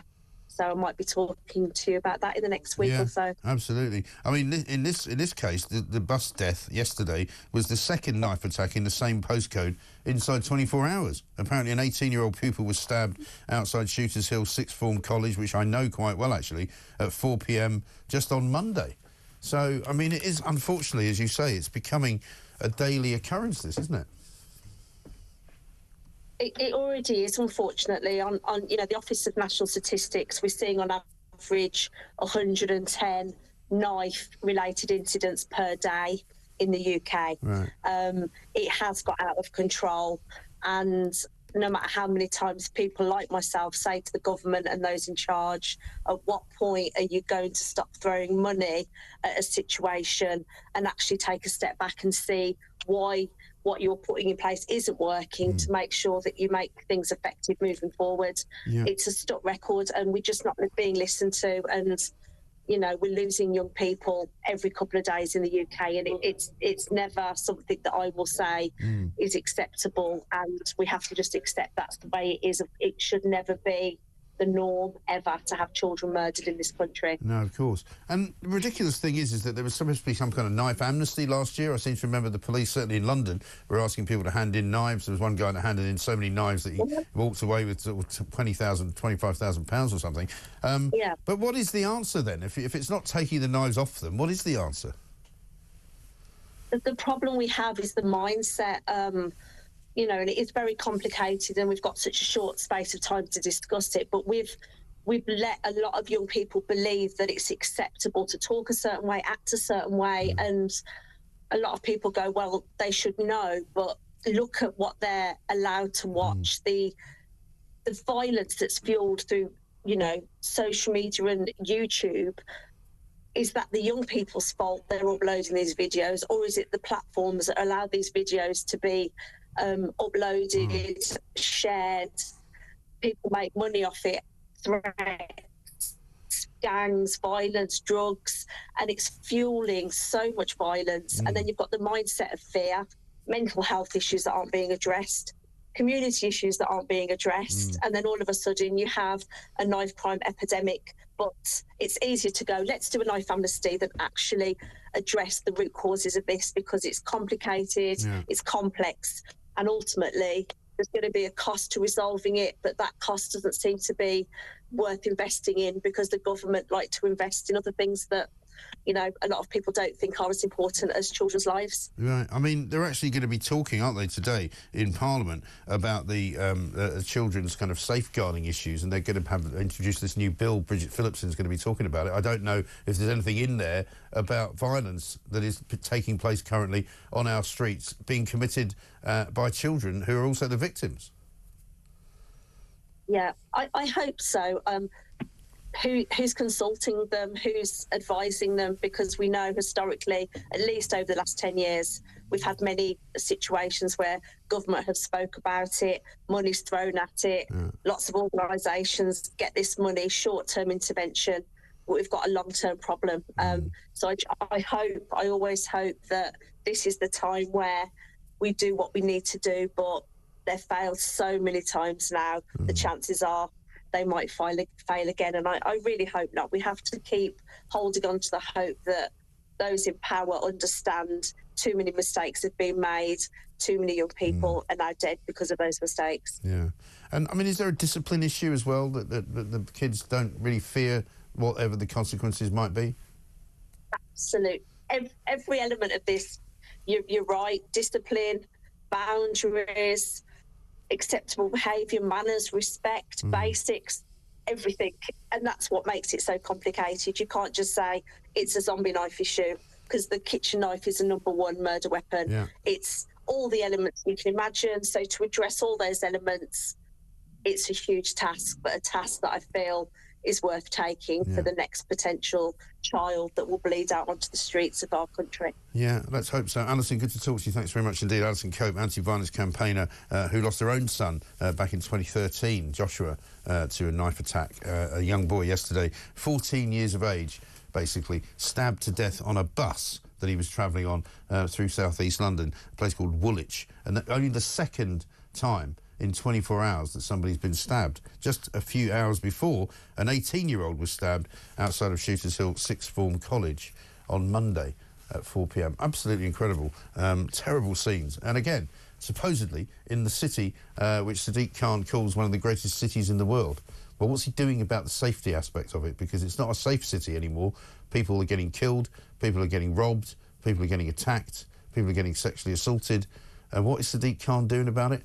He's counting his knighthoods, sitting in his office telling everybody how clean the air is. Well, it's not good enough, is it? 0344 499 1000. We are, as you might expect, in another winter crisis at the NHS. People are waiting 50 hours to be seen when they go to their local A&E. Nikki says this: "Morning, Mike. Same old story from the NHS. Chaos in winter always happens. However, I find it utterly amazing that during COVID we didn't have a flu epidemic. It seemed to disappear. It did, didn't it? Yeah, that's because everybody who had flu didn't have flu anymore. They all had COVID. so that we could all be told how dangerous it was. Heidi says this: the NHS is clearly not fit for purpose and has been for years. It needs more people on the ground, get rid of the countless managers with pointless titles. Well, only last week we found out that the NHS has spent something like £1.1 billion on pay rises and new jobs for managers in the NHS. And nothing for doctors, of course. Not for new doctors. You give them a pay rise, of course. Junior doctors got one. They're going to go on strike soon again, I think. After all, it is January. This is Talk.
Across the UK, on DAB+, on YouTube, on the app, on your mobile, the home of common sense.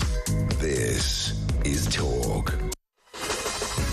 Welcome back to Morning Glories, 9:36. I'm Mike Graham. The final half minute, actually less than half an hour left until we get into Julie Hartley-Brewer's show, which starts at 10 o'clock, of course. Right now, though, we're going to talk about some football-related matters because Shabana Hearn is here. Shabana, very good morning to you. Good morning to you, Mike. Happy New Year and all that.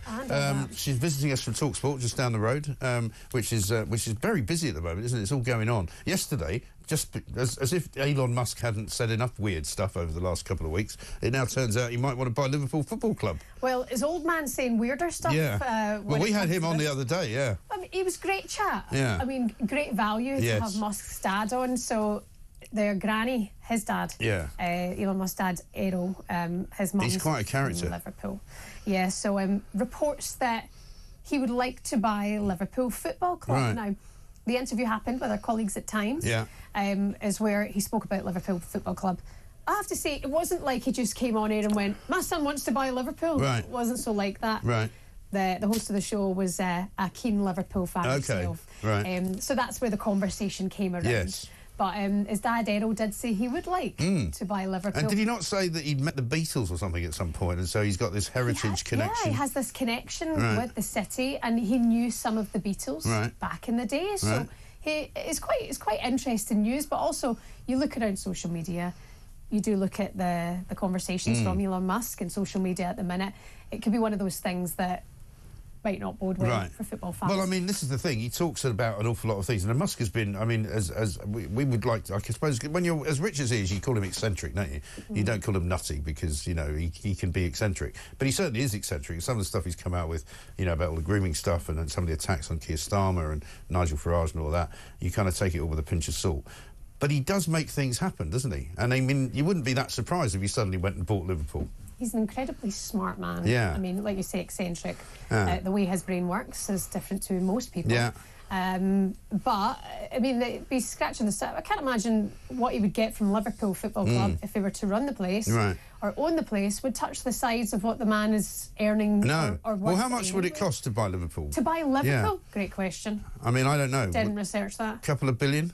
Get someone else. Yeah. Google it. Anyone. I mean, I was expecting you'd just go 800 million. Should we throw out some random number? Yeah, I mean, I don't know. Well, when the last sort of football club that got bought was Man United, wasn't it? Yeah. And Well, that was a minority. That was minority stake with Sir Jim. Okay, so Sir Jim is now in charge. And that's Chelsea Football Club, the takeover was close to 3 billion as well. Right, So you would be looking at billions. And say call it 5 billion. Yeah. He's worth what? Something like 300 billion, isn't he? 330 billion. There you go. And do you know what, Mike? There's 8 billion people in the world. Yeah. So if you gave everyone $1 million, you'd still be the richest guy in the world.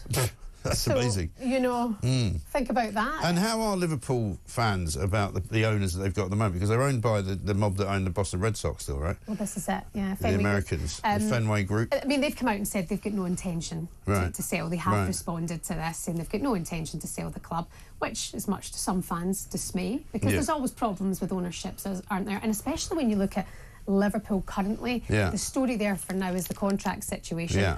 With 3 of their best with all of their players who might be leaving, right? You know, Mo Salah, what on earth? How have they managed to let it to get to this stage? Trent Alexander-Arnold, it looks like he's going to go to Real Madrid on a flight to Spain. Yeah. And Virgil van Dijk as well. So it could be, you know, it could be a real problem for Liverpool if these players aren't to re-sign. So I think this gave the element of hope. Elon Musk is a huge figure.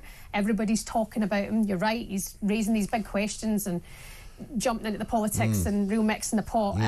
The idea of him buying Liverpool is quite funny, but there was also a great conversation that came up from an expert, football and finance expert recently, that if he were to buy a team, it should be Cheltenham. Right. Reason being is because the Americans love quintessential England. Right. So if it's Cheltenham, there would be a huge investment that would come over from the US. But listen, he could probably buy the full Premier League. He probably could buy everyone, And I mean, the thing about Liverpool at the moment is they're having a great season as well, right? I mean, they don't need much help, do they? I mean, everyone thought, oh my God, Jurgen Klopp's going to leave and it's all going to fall apart.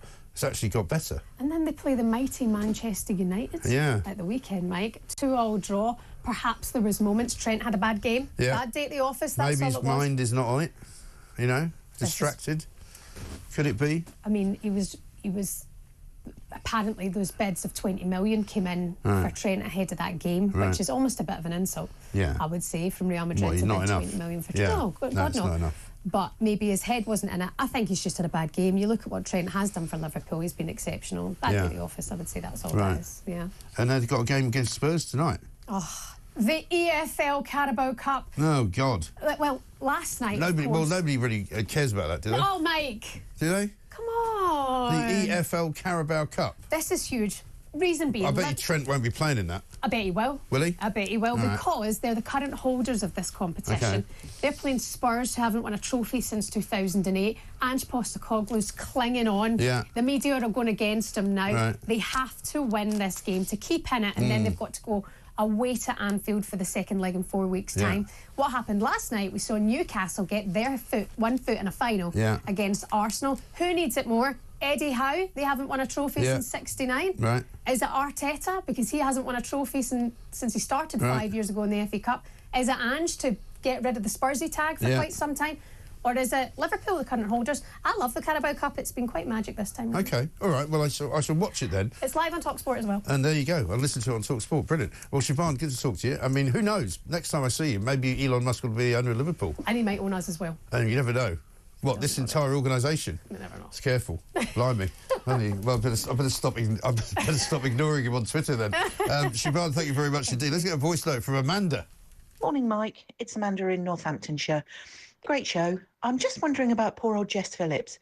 Do you suppose she feels more unsafe than poor vulnerable white girls in Telford, or less unsafe? Poor thing. Yeah, I mean, Jess Phillips, I don't think she's going to be getting any prizes for anything this year, is she? It's 9:43. Before we do anything else, before we take any more of your calls, let's have a look at this. This is a guy who's the Canadian Conservative opposition leader. This is a bloke who might be taking over now that Justin Trudeau has decided to chuck in his hat and retire. This is a guy by the name of Pierre Poilievre, and he's great.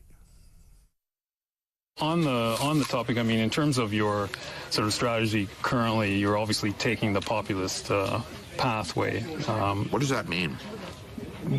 Well, appealing to people's more emotional levels, I would guess. I mean, certainly you tap very strong ideological language quite frequently. Like what? Left wing, you know, this and that, right wing, you know, I mean, it's that type of ideological thing. I never really talk about left or right. Anyways, I don't really believe in that. Okay. A lot of people would say that you're simply taking a page out of the Donald Trump book. Like which people would say that? Well, I'm sure a great many Canadians, but... Like who? I don't know who, but... Well, you're the one who asked the question, so yeah. You must know somebody. Okay. I'm sure there's some out there, but anyways, the point of this question is, I mean, why should Canadians trust you with their vote, given, you know, not just the sort of ideological inclination in terms of taking the page out of Donald Trump's book, but what are you also talking about? What page? What page? Can you give me a page? Give me the page. You keep saying in terms of turning things quite dramatically in terms of Trudeau and the left wing and all of this. I mean, you make quite a, you know, it's quite a play that you make on it. So I'm not just sure. wondering. I don't know what your question is. Then forget that. Why should Canadians trust you with their vote? Common sense. Okay. Common sense for a change. We're going to make common sense common in this country. We don't have any common sense in the current government. And there you go. They should take that interview and make it a compulsory viewing for anybody who wants to be a journalist and say that's how you don't interview people. You know, if they ask you what you're talking about, at least have an answer. Don't just go, oh, we'll just forget that question then and ask another one. I mean, just ridiculous. Anyway, hopefully he'll be the next Prime Minister of Canada, if all goes well, because he's got quite a thing about him, I would say. This is Talk, Morning Glory, back after this.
Because we know in this country that for many, many years, and hopefully this is going away, the moment that finger pointed and you're accused of being racist, it is like being called a witch 300 years ago. The more you say, the more guilty you are. And this is all the establishment are in that pattern. And they were prepared to see girls abused rather than the racist accusation being made. We live in a country where racism is allegedly a more serious crime than child rape. That's how crazy it is.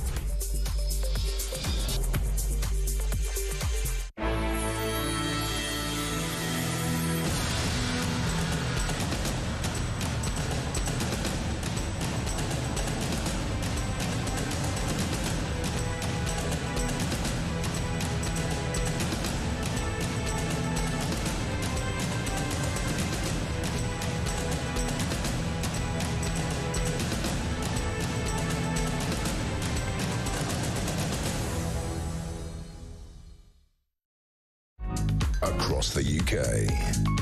On DAB+, on YouTube, on the app, on your mobile. The home of common sense. This is Talk. Welcome back to Morning Glory, 9:49. I'm Mike Graham with you, of course, all the way through until 10 o'clock. Julie Hartley-Brewer will be here inside of 10 minutes to tell you what is coming up. Stuart says this, morning, Mike, Donald J. Trump will go down as the man who saved Britain, America and the West. And then he says, MAGA. Mike, growing up in time in the 60s, I always believed that if I thought I was being threatened or my life was at risk, then I could go to your police and I would be protected. Was I wrong? Looking at the lack of action from the police and the authorities, I think I was wrong, says Neil. Well, we've got some breaking news, actually, from the police front. It says here, 2 complaints from victims about the Metropolitan Police's handling of allegations against Mohammed Al-Fayed in 2008 will be investigated by the Force's Directorate of Professional Standards to establish whether there were any missed opportunities or failures, according to the Independent Office for Police Conduct. That's 2 complaints from victims about the Metropolitan Police's handling of investigations against Mohammed Al-Fayed in 2008 will be investigated to see whether there were any missed opportunities or failures, which obviously have been alleged by the people who have made the complaints. We've been talking all morning as well this morning here on Talk about the fire, the wildfire, which is sweeping through California, specifically sweeping through Hollywood and parts of Los Angeles around the Pacific Palisades. We spoke earlier to Kevin Tripp, who's a news reporter for KABC Radio, and some of the footage that you're going to see here is really quite spectacularly frightening. So beware, but have a look. This is one of the worst. This is as bad as they get. Up the coast from us is Pacific Palisades, which, as you indicated, is completely engulfed in flames. About 2 square miles of fire is burning down untold numbers of homes. At last check, it was in the dozens, but it could easily right now be in the hundreds. The Santa Ana winds, the strong, dry, powerful winds that blow in from the desert are blowing in at 40, 50, 60, 70, even 80 miles an hour. As I speak right now, they're actually intensifying in strength, which is why these homes are burning down at such a fast rate.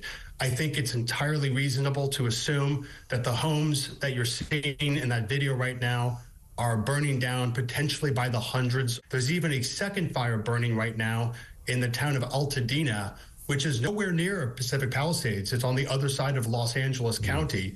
It's an unrelated fire, but what they have in common is this terrible, powerful wind system that is bone dry. We're talking nearly single-digit humidity, as well as warm air and bone dry weather conditions on the ground. It hasn't rained here in weeks. Typically in the winter, that's our wet season. We've been bone dry for many months now. It makes that vegetation that much easier to just explode. Right. And we're just looking at some terrifying pictures there from inside somebody's home. I don't know what you would do. They've got a dog there. I mean, look at that. I mean, you've got flames literally engulfing the garden like 20 feet away. All of their possessions, whether it be a mansion or a trailer home, are going up in flames. And this fire could go on easily for another 12 hours in this devastating scenario that we're witnessing at this very moment. Yeah. Absolutely incredible scenes there, as I say, people filming from inside of their homes where fire is simply engulfing the entire property. This from Celia, who says, I don't understand why Australia and California can't use helicopters to spray the areas with water before the fires start. They know they have very dry spells. Yeah, I think it's just too big of an area, Celia. I think the thing is, when you go to California, you see all the area, the hills and the sort of desert, effectively, that's all around the centre of Los Angeles. And it really is just such a massive area. You couldn't, I don't think, just keep it damp. You just couldn't do it because you would need ridiculous amounts of water. They've actually said this morning they might be running out of water already. They're certainly running out of firefighters as well. But let's go to the phones. John is in West Yorkshire. He wants to talk about rape gangs. John, very good morning to you. Mike, good morning and a happy New Year to you. Yes, and to you. Thank you. Thank you very much. Firstly, I mean, one of the things that we sort of indigenous Brits are known for is calling a spade, and that's why I think we must stop using this false term, grooming gangs, because they're not. They are rape gangs. And the other thing that you can't tell me that Starmer was saying that he did something to help these young girls. No, he didn't. You know, he was the DPP from 2008 to 2013, and it was only at the end that he started to do something. Now, someone who's in post for 5 years, when the most serious abuse of our young white girls has happened, you cannot be a competent individual if you have done nothing for 5 years.